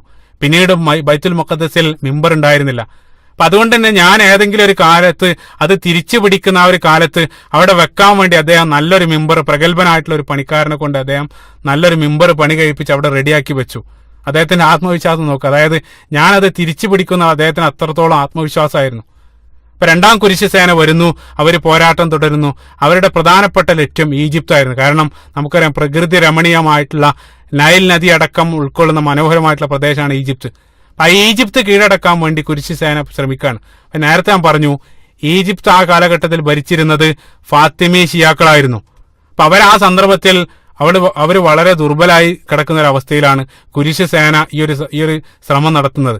അപ്പൊ അതുകൊണ്ട് തന്നെ കുരിശ് സേനയെ യുദ്ധം ചെയ്ത് തോൽപ്പിക്കാൻ കഴിയില്ലെന്ന് മനസ്സിലാക്കിയ ഫാത്തിമീക്കളെ ഷിയാ ഭരണകൂടം ആ സന്ദർഭത്തിൽ നൂറുദ്ദീൻ സിംഗിയോട് അവർ സഹായം അഭ്യർത്ഥിക്കുകയാണ്. നിങ്ങൾ ചിന്തിച്ചു നോക്കുക. ആ സന്ദർഭത്തിൽ അദ്ദേഹം അത് സഹായിക്കാനുള്ള മനസ്സും കാണിച്ചു. തിരിച്ച് ഷിയാക്കൾ ചെയ്തെന്താന്ന് നേരത്തെ ഞാൻ കണ്ടു. ഈ ഷിയാക്കൾ നമ്മോട് ചെയ്തെന്താണ്, നമ്മൾ തിരിച്ച് ഏത് സമീപനമാണ് സ്വീകരിച്ചത്? മനോഹരമായിട്ടുള്ള സമീപനം. നൂറുദ്ദീൻ സിംഗി അദ്ദേഹം ഷിയാ ഭരണകൂടത്തെ സഹായിക്കാൻ വേണ്ടി സന്നദ്ധമാവുകയും അതിന് ഭാഗമായിട്ട് അദ്ദേഹത്തിന്റെ പ്രഗത്ഭനായിരുന്ന ഒരു സൈന്യാധിപൻ, അദ്ദേഹത്തിന്റെ പേര് അസദുദ്ദീൻ ഷിർക്കു എന്നാണ്. ഷിർക്കു എന്ന് വെച്ചാൽ യഥാർത്ഥത്തിൽ ഈ കുർദിഷ് ഭാഷയിൽ സിംഹം എന്നാണ് ഷിർക്കു എന്നുള്ള പദത്തിനർത്ഥം. അപ്പൊ അസദുദ്ദീൻ ഷിർക്കു എന്ന ഒരു സൈന്യാധിപന്റെ കീഴിൽ ഒരു വലിയ സംഘത്തെ ഈജിപ്തിലെ ഫാത്തിമി ഷിയാക്കളെ സഹായിക്കാൻ വേണ്ടി നൂറുദ്ദീൻ സിംഗി അയക്കുകയാണ്. ആ ഷിർക്കുവിന്റെ സൈന്യത്തിൽ പിൻകാലഘട്ടത്തിൽ ചരിത്രം രചിക്കാൻ പോകുന്ന ഒരു യുവാവ് ഉണ്ടായിരുന്നു. മറ്റാരുമല്ല, നമ്മളെല്ലാവരും കേട്ടിട്ടുള്ള സലാഹുദ്ദീൻ അയ്യൂബി റഹ്മത്തുള്ളാഹി അലൈഹി. അദ്ദേഹം ആ സൈന്യത്തിലുണ്ടായിരുന്നു. വളരെ ചെറുപ്പക്കാരനായിരുന്നു അദ്ദേഹം ആ സന്ദർഭത്തിൽ. അദ്ദേഹത്തിന്റെ യഥാർത്ഥ പേര് യൂസുഫ് ബിൻ അയ്യൂബ് എന്നായിരുന്നു അദ്ദേഹത്തിന്റെ യഥാർത്ഥ പേര്. ഏതായിരുന്നാലും ഈ ഷിർക്കുവിന്റെ സൈന്യം ഈജിപ്തിലെത്തി കുരിശ് സേനയെ അവർ ദയനീയമായിട്ട് പരാജയപ്പെടുത്തി ഈജിപ്തിനെ സംരക്ഷിച്ചു. അപ്പൊ ഈജിപ്തിനെ സംരക്ഷിച്ച് അതിന്റെ പ്രതിഫലമായിട്ട് അന്നത്തെ ഫാത്തിമി ഷിയാക്കൾ അവിടെയുള്ള ഒരു മന്ത്രി പദം ഈ ഷിർക്കുവിന്, അതായത് അവിടുത്തെ സൈന്യാധിപനായിരുന്ന ഷിർക്കുവിന് അവർ നൽകി. അതായത് ഖലീഫ കഴിഞ്ഞാൽ പിന്നീട് രണ്ടാമത്തെ സ്ഥാനം ഉള്ള ആ ഒരു സ്ഥാനം അവര് ഈ ഷിർക്കുവിന് നൽകിയ. ഷിർക്കു ആയിരുന്നു പിന്നീട് അവിടെ ഉണ്ടായിരുന്ന മന്ത്രി. പക്ഷേ പിന്നീട് ഈ ഷിർക്കു മരണപ്പെട്ടതോടുകൂടെ ആ ഒരു സ്ഥാനം സലാഹുദ്ദീൻ അയ്യൂബി റഹ്മത്തുള്ളാഹി അദ്ദേഹത്തിന്റെ കൈകളിലേക്ക് വരികയാണ്. അദ്ദേഹം പിന്നീട് ഈജിപ്തിലെ മന്ത്രിയായിട്ട് വരുന്നു. ആ സന്ദർഭത്തിൽ അവിടെ ഉണ്ടായിരുന്ന ഖലീഫ മരണപ്പെട്ടതോടുകൂടെ പിന്നീട് ഈജിപ്തിന്റെ ഭരണാധികാരിയായിട്ട് സലാഹുദ്ദീൻ അയ്യൂബി റഹ്മത്തുള്ളാഹി അലൈഹി അദ്ദേഹം വരികയാണ്. അദ്ദേഹം ഈജിപ്ത് കീഴടക്കിയതോടുകൂടെ പിന്നീടുള്ള ഈജിപ്തിലെ ഷിയാ ഭരണകൂടത്തെ അവസാനിപ്പിച്ചുകൊണ്ട് ഈജിപ്തിനെ സുന്നി ഭരണകൂടമായിട്ട് സലാഹുദ്ദീൻ അയ്യൂബി റഹ്മത്തുള്ളാഹി അലൈഹി അദ്ദേഹം പ്രഖ്യാപിച്ചു. ഇപ്പൊ 280ഓളം വർഷത്തോളം നിലനിന്ന ഷിയാ ഭരണകൂടത്തിന്റെ ആ അന്ത്യത്തിന് കാരണം സലാഹുദ്ദീൻ അയ്യൂബിയായിരുന്നു. അദ്ദേഹമാണ് ആ ഷിയാ ഭരണകൂടത്തെ ഈജിപ്തിൽ നിന്ന് അവസാനിപ്പിച്ച് അത് സുന്നി ഭരണകൂടമാക്കി മാറ്റിയത്. പ്രത്യേകം നമ്മൾ മനസ്സിലാക്കണം. അപ്പൊ ഈജിപ്തിൽ സലാഹുദ്ദീനും അതേ സന്ദർഭത്തിൽ സിറിയയിൽ നൂറുദ്ദീൻ സിംഗി, ഇവർ രണ്ടും ഖുദ്സിന്റെ മോചനത്തിന് വേണ്ടിയുള്ള നീക്കങ്ങൾ നടത്തിക്കൊണ്ടിരിക്കുന്നു. പക്ഷേ ഈ ഒരു ശ്രമങ്ങൾക്കിടയിൽ ദൗർഭാഗ്യവശാൽ അള്ളാഹുവിന്റെ വിധി എന്നോണം നൂറുദ്ദീൻ സിംഗി റഹ്മത്തുള്ളാഹി അദ്ദേഹം മരണപ്പെടുകയാണ്. അദ്ദേഹം മരണപ്പെട്ടതോടുകൂടെ ആ പ്രഗത്ഭനായിട്ടുള്ള ഒരു ഭരണാധികാരി മുസ്ലിം ലോകത്തിന് നഷ്ടമായതോടുകൂടെ മുസ്ലിം ലോകത്തുള്ള ആളുകൾ വീണ്ടും അധികാരത്തിന് വേണ്ടിയുള്ള പിടിവലി ആരംഭിക്കുകയാണ്. നൂറുദ്ദീന്റെ പിൻഗാമി അദ്ദേഹത്തിന്റെ കുടുംബത്തിലുള്ള ആളുകൾ തന്നെ പരസ്പരം അധികാരത്തിന് വേണ്ടി പോരടിക്കാൻ തുടങ്ങി. ഐക്യം നഷ്ടപ്പെടുകയാണ്. ഈ ഒരു സന്ദർഭത്തിൽ ഐക്യം നഷ്ടപ്പെട്ട് വീണ്ടും ഭിന്നിച്ചുകൊണ്ടിരിക്കുന്ന ആ ഒരു സന്ദർഭത്തിൽ മുസ്ലിം ലോകം പ്രതീക്ഷ അർപ്പിച്ചത് സലാഹുദ്ദീൻ അയ്യൂബിയിലായിരുന്നു. അപ്പൊ ഈ ഭിന്നതയാണ് മുസ്ലിങ്ങളുടെ ഏറ്റവും ദൗർബല്യമെന്ന് പ്രഗത്ഭനായിട്ടുള്ള പണ്ഡിതൻ കൂടെയായിരുന്ന ധീരയോദ്ധാവായിരുന്ന സലാഹുദ്ദീൻ അയ്യൂബി റഹ്മത്തുള്ളാഹി അദ്ദേഹത്തിന് നന്നായിട്ട് അറിയാമായിരുന്നു. കാരണം നേരത്തെ നമ്മുടെ കയ്യിൽ നിന്നും ഖുദ്സ് നഷ്ടപ്പെടാനുള്ള കാരണവും അതേ ഭിന്നതയായിരുന്നു. ആ ഒരു ചരിത്രത്തിൽ നിന്നും അദ്ദേഹം പാഠം ഉൾക്കൊണ്ടിരുന്നു. അതായിരിക്കണം വിശ്വാസി. നബി സല്ലല്ലാഹു അലൈഹി വസല്ലം അങ്ങനെയാണ് നമ്മളെ പഠിപ്പിച്ചത്. പ്രസിദ്ധമായിട്ടുള്ള പ്രവാചകന്റെ ഹദീസ്, നബി സല്ലല്ലാഹു അലൈഹി വസല്ലം പറഞ്ഞു, ലാ യുൽദഉൽ മുഅ്മിനു മിൻ ജുഹ്രിൻ മറത്തൈൻ. ഒരു വിശ്വാസിയെ സംബന്ധിച്ചിടത്തോളം ആ വിശ്വാസിയെ ഒരേ മാളത്തിൽ നിന്നും 2 തവണ ഒരു വിശ്വാസിക്ക് കടിയേൽക്കുകയില്ല. അതായത് ഒന്നാമത്തെ സന്ദർഭത്തിൽ ഒരു വിശ്വാസിക്ക് കടിയേറ്റാൽ അവൻ അതിൽ നിന്നും പാഠം ഉൾക്കൊള്ളിച്ച് പിന്നെ രണ്ടാമത് അതേ മാളത്തിൽ വിശ്വാസി കൈയിടില്ല.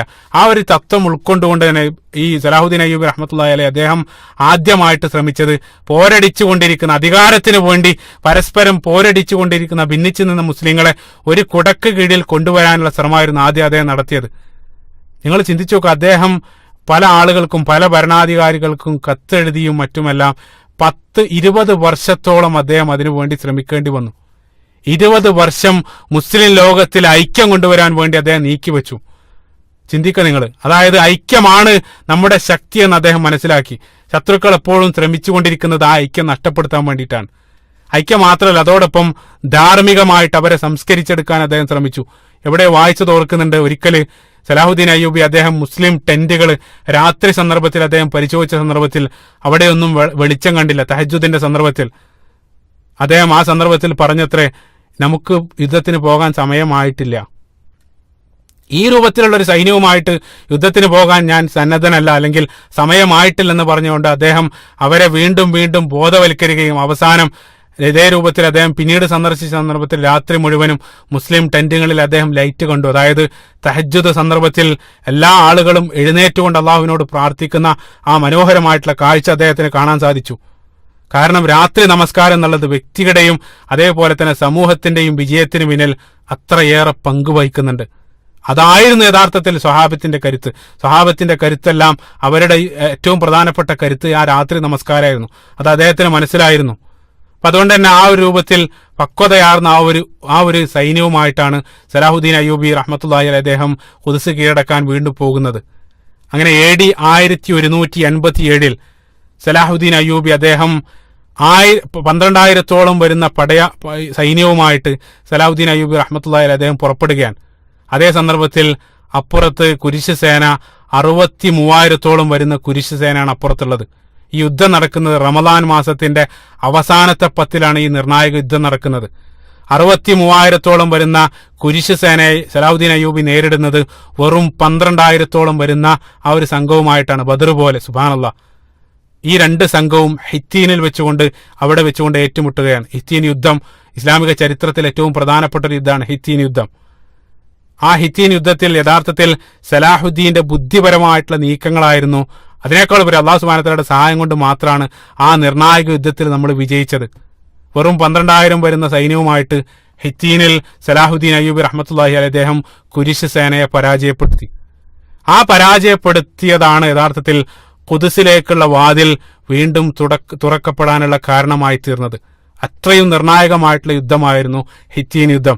അതുകൊണ്ടാണ് ഇമാം ദഹബി അദ്ദേഹത്തിന്റെ മനോഹരമായിട്ടുള്ള പ്രസ്ഥാനം അദ്ദേഹം പറയുകയുണ്ടായി, യർമൂക്ക് യുദ്ധത്തിന് ശേഷം, അതായത് ഖാലിദ് ബിൻ വലീദ് റളിയല്ലാഹു അൻഹു അദ്ദേഹം നയിച്ച യർമൂക്ക് യുദ്ധത്തിന് ശേഷം മുസ്ലിങ്ങൾക്ക് ലഭിച്ച ഏറ്റവും വലിയ വിജയമായിരുന്നു ഹിത്തീനിൽ സലാഹുദ്ദീൻ നേടിയതെന്ന്. സുബ്ഹാനല്ലാഹ്. ഹിത്തീനിൽ വിജയത്തിന് ശേഷം സലാഹുദ്ദീൻ അയ്യൂബി അദ്ദേഹത്തിന്റെ മുന്നേറ്റം തുടരുകയും പിന്നീട് ക്രൈസ്തവര് നമ്മളിൽ നിന്നും പിടിച്ചെടുത്ത പ്രധാനപ്പെട്ട പ്രദേശങ്ങളെല്ലാം, ഐക്ക, അർസൂഫ്, ബൈറൂത്ത്, ഇതേ രൂപത്തിലുള്ള നിരവധി പ്രദേശങ്ങളെല്ലാം അദ്ദേഹം തിരിച്ചു പിടിച്ച അവസാനം അദ്ദേഹം ബൈത്തുൽ മുഖദ്ദസിന്റെ മുന്നിലെത്തുകയാണ്. സുബ്ഹാനല്ലാഹ്. അദ്ദേഹം മുസ്ലിം സൈന്യം, അദ്ദേഹത്തിന്റെ കീഴിലുള്ള മുസ്ലിം സൈന്യം ബൈത്തുൽ മുഖദ്ദസ് ഉപരോധിക്കുകയാണ്. അവസാനം ഖുദ്സ് സലാഹുദ്ദീന്റെ മുമ്പിൽ കീഴടങ്ങുകയാണ്. അങ്ങനെ ഈ 91 വർഷത്തിന് ശേഷം 1178 സെപ്റ്റംബർ 20 ഹിജറ വർഷം 583 റജബ് 27 വെള്ളിയാഴ്ച ദിവസം ബൈത്തുൽ മുഖദ്ദസ് മുസ്ലിങ്ങൾക്ക് തിരിച്ചു ലഭിക്കുകയാണ്.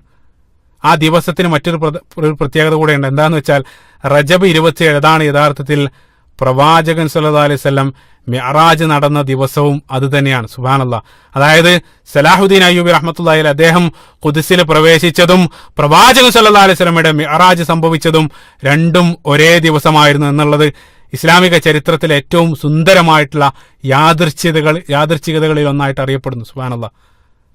പിന്നീട് അദ്ദേഹം ആ ഒരു പ്രദേശം തിരിച്ചു പിടിച്ചതിന് ശേഷം അദ്ദേഹം എന്താണ് ചെയ്തതെന്ന് നിങ്ങൾ നോക്കണം. അതായത് മുന്നിൽ നിൽക്കുന്നത് 91 വർഷം മുമ്പ് തങ്ങളെ കൂട്ടക്കൊല ചെയ്ത ക്രൈസ്തവരാണ് അദ്ദേഹത്തിന് മുമ്പിൽ നിൽക്കുന്നത്.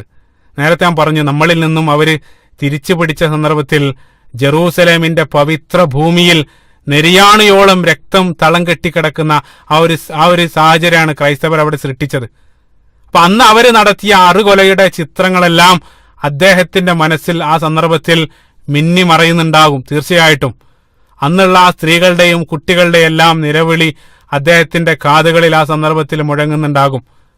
അപ്പൊ തങ്ങളോട് അതേ രൂപത്തിലുള്ള ഒരു നിലപാട് അദ്ദേഹം സ്വീകരിക്കുമെന്ന് അവർ വല്ലാതെ ഭയന്നു. പക്ഷേ സലാഹുദ്ദീൻ അയ്യൂബി അദ്ദേഹം സ്വീകരിച്ച നിലപാട് അവരെ ക്രൈസ്തവ ലോകത്തെ അത്ഭുതപ്പെടുത്തുന്നതായിരുന്നു. എന്തായിരുന്നു അദ്ദേഹം സ്വീകരിച്ച നിലപാട്?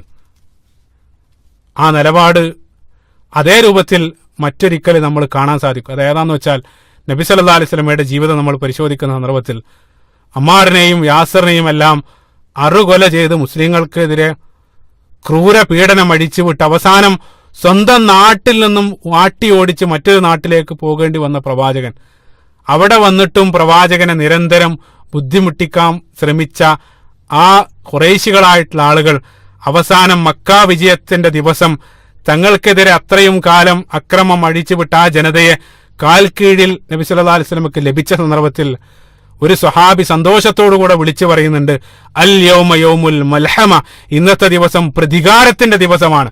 ആ സന്ദർഭത്തിൽ നബി സല്ലല്ലാഹു അലൈഹി വസല്ലം ആ സ്വഹാബിയെ തിരുത്തിക്കൊണ്ട് പറഞ്ഞു, ലാ അൽ യൗമ യൗമുൽ മർഹമ, ഇന്നത്തെ ദിവസം കാരുണ്യത്തിന്റെ ദിനമാണെന്ന് പ്രവാചകൻ സല്ലല്ലാഹു അലൈഹി വസല്ലം അദ്ദേഹത്തെ തിരുത്തി. മാത്രമല്ല, എന്നിട്ട് നബി സല്ലല്ലാഹു അലൈഹി വസല്ലം മുമ്പിലുള്ള തന്റെ ജനതയോട് പറഞ്ഞു, നിങ്ങളോട് എനിക്ക് യാതൊരു പ്രതികാരവുമില്ല, ഇദ്ഹബു അൻതുമു തുലഖ, നിങ്ങൾ മുഴുവൻ പോയിക്കോളൂ, നിങ്ങളോട് എനിക്ക് യാതൊരു പ്രതികാരവും ഇല്ലെന്ന് പറഞ്ഞുകൊണ്ട് നബി സല്ലല്ലാഹു അലൈഹി വസല്ലം അവിടെയുള്ള മുഴുവൻ ആളുകളെയും വെറുതെ വിട്ട ആ മനോഹരമായിട്ടുള്ള ആ ഒരു നിമിഷം ചരിത്രത്തിൽ നമ്മൾ കാണുന്നുണ്ട്. ആ കാരുണ്യത്തിന്റെ പ്രവാചകൻ, റഹ്മത്തുനിൽ ആലമീനായിട്ടുള്ള ആ പ്രവാചകന്റെ ആ മഹത്തായ കാരുണ്യം, ആ കാരുണ്യത്തിന്റെ അതേ നിലപാട്, അതേ മാതൃകയാണ് സലാഹുദ്ദീൻ അയ്യൂബി റഹ്മത്തുള്ളാഹി അലൈഹി ആ സന്ദർഭത്തിൽ ഖുദ്സിൽ നടപ്പിലാക്കിയത്. യാതൊരു പ്രതികാരവും ചെയ്യാതെ അദ്ദേഹം അവിടെയുള്ള മുഴുവൻ ക്രൈസ്തവരെയും വെറുതെ വിടുകയാണ്. സുബ്ഹാനല്ലാഹ്. മാത്രമല്ല, അവർക്ക് പൂർണ്ണ സ്വാതന്ത്ര്യം അദ്ദേഹം നൽകി. ലോക ചരിത്രത്തിലെ ഏറ്റവും അപൂർവമായിട്ടുള്ള ഒരു നിമിഷമായിരുന്നു അത്.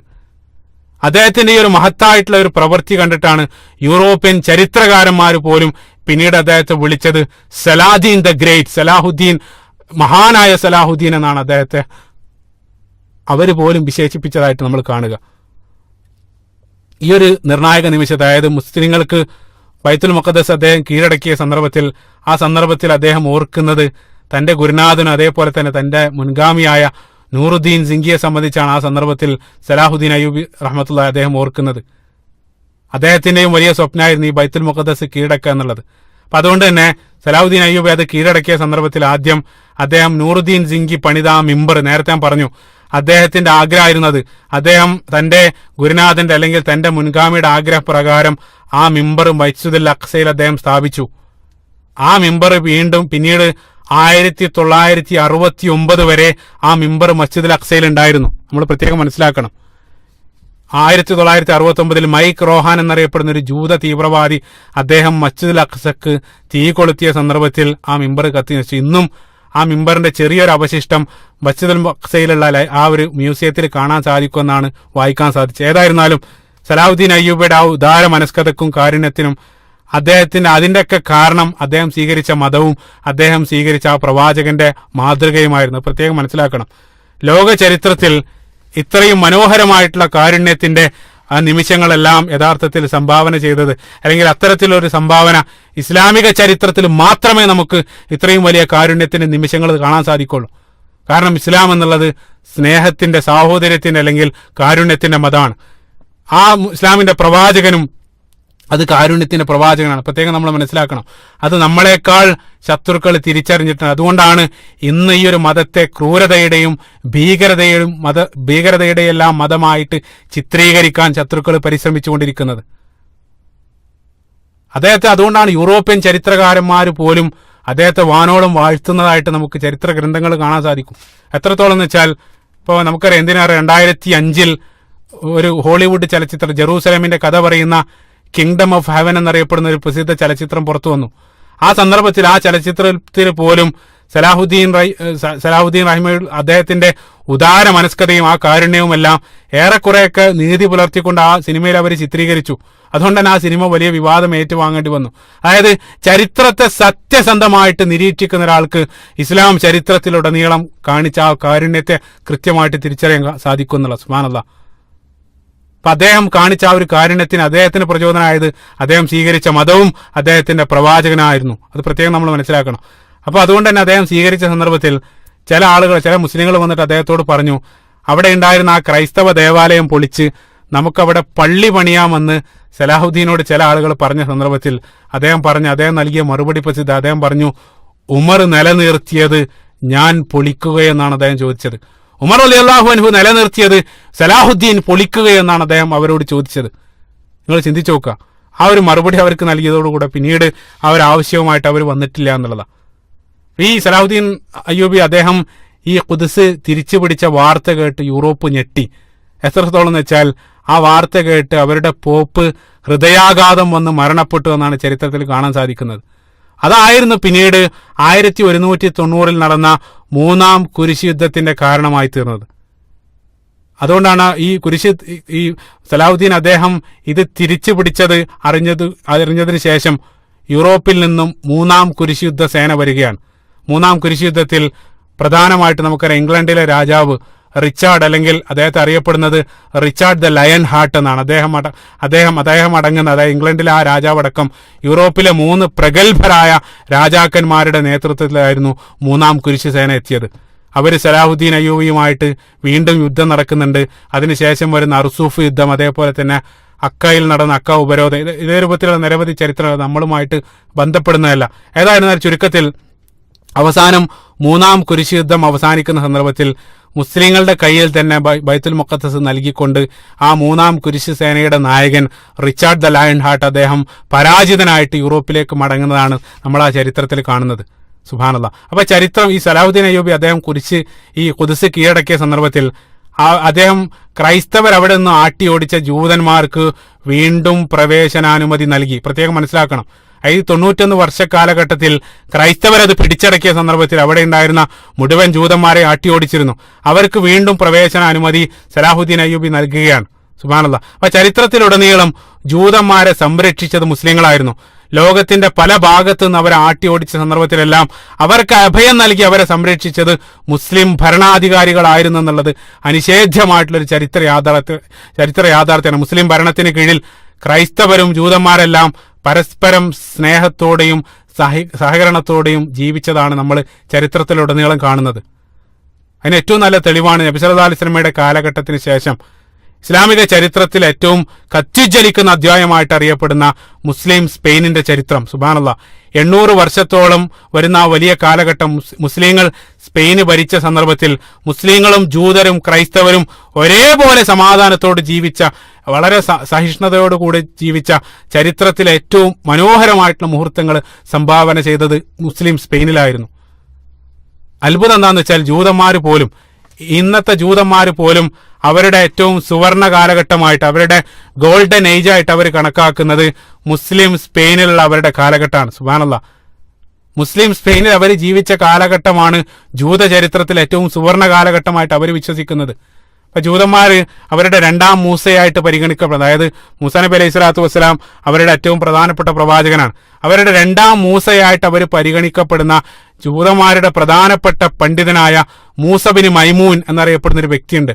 അദ്ദേഹം ജീവിച്ചതും പഠനങ്ങൾ നടത്തിയത്, ഗ്രന്ഥങ്ങൾ രചിച്ചതെല്ലാം യഥാർത്ഥത്തിൽ മുസ്ലിം സ്പെയിനിൽ നിന്നുകൊണ്ടായിരുന്നു. ഇതെല്ലാം മനോഹരമായിട്ടുള്ള മതസൗഹാർദ്ദത്തിന്റെ ചിത്രങ്ങളാണ് നമുക്ക് നൽകുന്നത്. പിന്നീട് എന്താണ് സംഭവിച്ചത് നമുക്കറിയാം.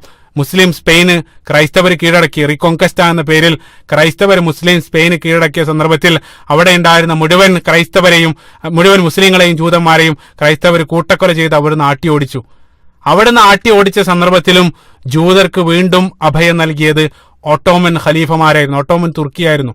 ഓട്ടോമൻ ഖലീഫമാര് അവരെ കൈനീട്ടി സ്വീകരിച്ചു. സുബ്ഹാനല്ലാഹ്, ഓട്ടോമൻ ഖലീഫ എന്താണെന്ന് വെച്ചപ്പോൾ നമുക്കറിയാം, ഞാൻ നേരത്തെ പറഞ്ഞു, അബ്ബാസി ഖിലാഫത്ത് അവസാനം തകരുന്നുണ്ട്. AD 1258 ചെങ്കിസ് ഖാൻ അല്ലെങ്കിൽ തർത്താരികളുടെ ആക്രമണത്തിന്റെ ഫലമായിട്ട് അബ്ബാസി ഖിലാഫത്ത് തകരുന്നു. പിന്നീട് ഇസ്ലാമിക ചരിത്രത്തിൽ വരുന്നത് ഒട്ടോമൻ അല്ലെങ്കിൽ ഉസ്മാനി ഖിലാഫത്താണ്. അത് 20-ാം നൂറ്റാണ്ട് വരെ നിലനിന്നിരുന്ന സുദീർഘമായിട്ടുള്ള ഉസ്മാനി ഖിലാഫത്താണ് പിന്നീട് വരുന്നത്. അപ്പൊ ഈ ഒരു ഉസ്മാനി ഖിലാഫത്തിന്റെ കീഴിലും ജൂതന്മാര് സന്തോഷത്തോടു കൂടെ ജീവിച്ചു എന്നുള്ളതാണ്. ഇപ്പൊ ജൂത ചരിത്രകാരന്മാർ തന്നെ ഏറ്റവും നല്ല ഉദാഹരണമാണ് ഇപ്പൊ അംനോൻ കോഹൻ എന്നറിയപ്പെടുന്ന ഒരു ജൂത ചരിത്രകാരൻ. അദ്ദേഹത്തിന്റെ എ വേൾഡ് വിച്ചിൻ എന്നറിയപ്പെടുന്ന പ്രസിദ്ധമായിട്ടുള്ള ഗ്രന്ഥമുണ്ട്. ആ ഗ്രന്ഥത്തിൽ ജൂതന്മാർ ഉസ്മാനി ഖിലാഫത്തിന് കീഴിൽ, അതായത് ഒട്ടോമൻ തുർക്കിയിൽ നിലകൊണ്ട സമയത്തുണ്ടായ 1000 സംഭവങ്ങൾ അതിൽ അദ്ദേഹം ഉദ്ധരിക്കുന്നുണ്ട്.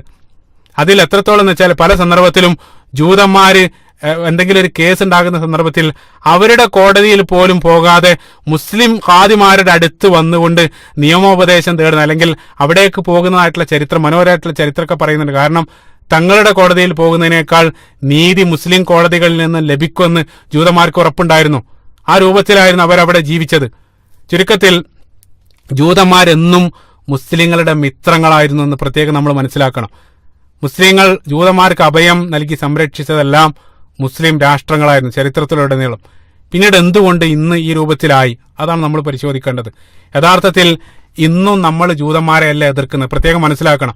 ഇന്നും നമ്മൾ യഥാർത്ഥത്തിൽ ജൂതന്മാരെയല്ല എതിർക്കുന്നത്, മറിച്ച് നമ്മൾ എതിർക്കുന്നത് ജൂതന്മാരുടെ പേരിൽ പ്രവർത്തിക്കുന്ന സയണിസ്റ്റുകളെയാണ്. എന്താണ് സയണിസം?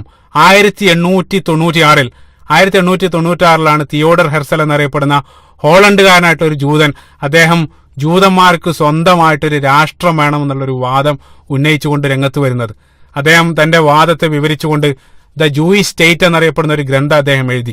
തിയോഡർ ഹെർസൽ മാത്രമല്ല, അദ്ദേഹത്തോടൊപ്പം തന്നെ ചെയിൻ വൈൻസ്മാൻ എന്നറിയപ്പെടുന്ന ഒരു വ്യക്തി, അദ്ദേഹമാണ് പിന്നീട് ഇസ്രായേലിന്റെ ആദ്യത്തെ പ്രധാനമന്ത്രിയായിട്ട് മാറിയത്. ഈ 2 പേരാണ് പ്രധാനമായിട്ട് അവര് ഈ രൂപത്തിലുള്ള ഒരു വാദം ഉന്നയിച്ചുകൊണ്ട് രംഗത്ത് വരുന്നത്. ജൂതന്മാർക്ക് സ്വന്തമായിട്ടൊരു രാജ്യം വേണമെന്നുകൊണ്ട് ഉന്നയിച്ചുകൊണ്ട് അവർ രംഗത്ത് വരുന്നത്. അതിനായിട്ട് 2 രാജ്യങ്ങളെയാണ് അവർ നിർദ്ദേശിച്ചത്. ഒന്ന് ഫലസ്തീൻ, അതേപോലെ തന്നെ രണ്ടാമതായിട്ട് അർജന്റീന. ഫലസ്തീനിൽ സ്ഥാപിക്കാൻ കഴിഞ്ഞിട്ടില്ലെങ്കിൽ അർജന്റീന വേണമെന്നായിരുന്നു അവരുടെ വാദം. പ്രത്യേകം മനസ്സിലാക്കണം, യഥാർത്ഥത്തിൽ ഈ സയണിസം എന്നുള്ളത്, സയണിസ്റ്റുകൾ എന്ന് വെച്ചാൽ ജൂതമതത്തിന്റെ മറവിൽ രൂപമെടുത്ത നിരീശ്വരവാദികളായ അല്ലെങ്കിൽ അജ്ഞേയവാദികളായ തീവ്രവാദികളായിരുന്നു സയണിസ്റ്റുകൾ. ജൂതമതത്തിന്റെ ലേബലിലാണ് അവർ പ്രത്യക്ഷപ്പെട്ടതെന്ന് മാത്രം. ഏതുപോലെ എളുപ്പത്തിൽ മനസ്സിലാക്കാൻ, ഇപ്പൊ നമ്മുടെ ഇന്ത്യയിലുള്ള ഫാസിസം പോലെ ഹിന്ദു മതത്തിന്റെ മറവിലാണ് അവർ കളിക്കുന്നത്. യഥാർത്ഥത്തിലുള്ള ഹിന്ദുമതവുമായിട്ട് യാതൊരു ബന്ധവുമില്ല. കാരണം നമ്മുടെ രാഷ്ട്രപിതാവായ ഗാന്ധിജിയെ പോലെയുള്ള സമാധാന പ്രേമികളായിട്ടുള്ള അവരും സ്വീകരിച്ചത് ഹിന്ദുമതമായിരുന്നു. അതാണ് യഥാർത്ഥത്തിലുള്ള ഹിന്ദുമതം. പക്ഷേ ആ ഹിന്ദുമതത്തിന്റെ മറവിലാണ് ഇന്ന് ഫാസിസം കളിച്ചുകൊണ്ടിരിക്കുന്നത്. അതേ രൂപത്തിൽ ജൂതമതത്തിന്റെ ലേബലിൽ പ്രത്യക്ഷപ്പെട്ട തീവ്രവാദികളായിരുന്നു യഥാർത്ഥത്തിൽ സയണിസ്റ്റുകൾ എന്നറിയപ്പെടുന്നവർ. പ്രത്യേകം നമ്മൾ മനസ്സിലാക്കണം. അതുകൊണ്ട് തന്നെ ആദ്യത്തിൽ സയണിസ്റ്റുകൾ ഏറ്റവും കൂടുതൽ എതിർത്തത് അവിടെ ഉണ്ടായിരുന്ന ജൂതന്മാർ തന്നെയായിരുന്നു. കാരണം യഥാർത്ഥത്തിലുള്ള ജൂതമതത്തിൽ നിന്നുള്ള വ്യതിയാനമായിട്ടാണ് സയണിസത്തെ ഭൂരിപക്ഷം ജൂതന്മാരും കണ്ടത്. നമ്മൾ ഇന്ന് ISS അല്ലെങ്കിൽ ഹിന്ദുക്കളായിട്ടുള്ള ആളുകൾ ഫാസിസ്റ്റുകളെ കാണുന്ന പോലെയാണ് ജൂതന്മാർ സയനിസ്റ്റുകളെ കണ്ടത്. പക്ഷേ ഈ ഒരു നിലപാടിൽ പിന്നീട് മാറ്റം വരുന്നത് രണ്ടാം ലോക മഹായുദ്ധ കാലഘട്ടത്തിലാണ്. രണ്ടാം ലോക മഹായുദ്ധത്തിൽ നമുക്കറിയാം എന്താണ് സംഭവിച്ചതെന്ന്. ജർമ്മനിയിൽ ഹിറ്റ്ലറുടെ നാസികൾ 50 ലക്ഷത്തോളം ജൂതന്മാരെ കൂട്ടക്കൊല ചെയ്തു. ഈ ഒരു കൂട്ടക്കൊല ചെയ്ത സന്ദർഭത്തിൽ അത്ഭുതം എന്താണെന്ന് വെച്ചാൽ, നമ്മൾ പ്രത്യേകമായിട്ട് മനസ്സിലാക്കേണ്ട ഒരു ചരിത്രം എന്താണെന്ന് വെച്ചാൽ, ഈ നാസികൾ ഇതേ രൂപത്തിൽ ജർമ്മനിയിൽ കൂട്ടക്കൊല ചെയ്ത സന്ദർഭത്തിലും ഭൂരിപക്ഷം ജൂതരും സയനിസത്തെ എതിർക്കുന്നത് കൊണ്ട് തന്നെ ജൂതരാഷ്ട്രം എന്നുള്ള ആശയത്തിന് വേരോട്ടം ലഭിക്കില്ലെന്ന് സയനിസ്റ്റുകൾക്ക് മനസ്സിലായി. അപ്പൊ അതുകൊണ്ട് തന്നെ ഈ ഭൂരിപക്ഷം ജൂതന്മാരുടെയും മനസ്സ് മാറ്റാൻ വേണ്ടി ജർമ്മനിയിലുള്ള നാസികളുമായിട്ട് സയനിസ്റ്റുകൾ, അതായത് ജൂതന്മാരുടെ പേരിൽ അറിയപ്പെടുന്ന സയനിസ്റ്റുകൾ രഹസ്യ കരാർ ഉണ്ടാക്കുകയും ചെയ്തു. നിങ്ങൾ ആലോചിച്ച് നോക്കുക അവർ ചെയ്ത ചതി.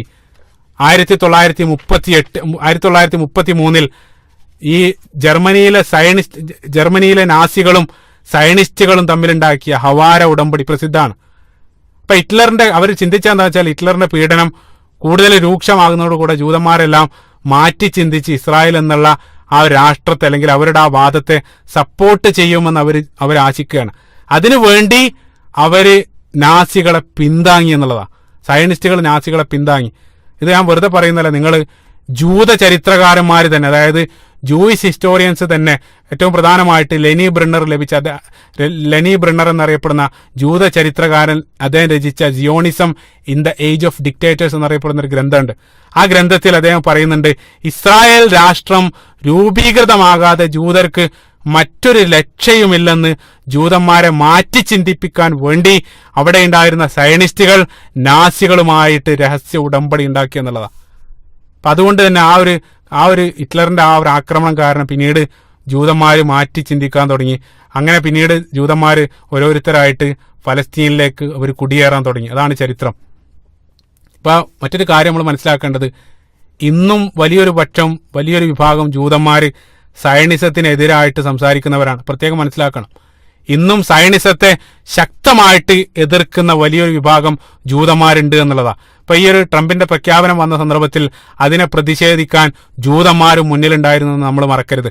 ജൂതന്മാർക്കിടയിലുള്ള ഓർത്തഡോക്സ് ജൂതന്മാർക്കിടയിലുള്ള നെത്തൂറ കാർത്ത എന്നറിയപ്പെടുന്ന ഒരു സംഘടന, ഈ സംഘടന ഫലസ്തീന് വേണ്ടി വാദിക്കുന്ന ശക്തരായ സയനിസ്റ്റ് വിരോധികളാണ്, ജൂതന്മാരാണത്.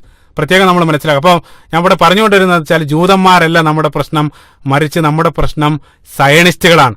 അത് നമ്മൾ പ്രത്യേകം മനസ്സിലാക്കുക. കാരണം പരിശുദ്ധ ഖുർആനിൽ അള്ളാഹു നമ്മളെ ഉണർത്തിയതുപോലെ ഒരു ആളോടുള്ള വിദ്വേഷം ഒരു ജനതയോട് അക്രമം പ്രവർത്തിക്കാൻ കാരണമാകരുതെന്ന് അള്ളാഹു സുബ്ഹാനഹു വ തആല നമ്മോട് പറയുകയുണ്ട്. അപ്പോൾ നമ്മൾ ജൂത വിരോധികളല്ല, മറിച്ച് നമ്മൾ സയനിസ്റ്റ് വിരോധികളാണ്. പക്ഷേ യഥാർത്ഥത്തിൽ ഇവിടെ ഒരു വിരോധാഭാസം സംഭവിക്കുന്നതെന്ന് വെച്ചാൽ, നമ്മൾ സയനിസത്തെ നമ്മൾ എതിർക്കുന്ന സന്ദർഭത്തിൽ അത് ജൂത വിരോധമായിട്ട്, ആന്റി സെമിറ്റിസമായിട്ട് അവർ ചിത്രീകരിക്കുകയാണ് ചെയ്യുന്നത്.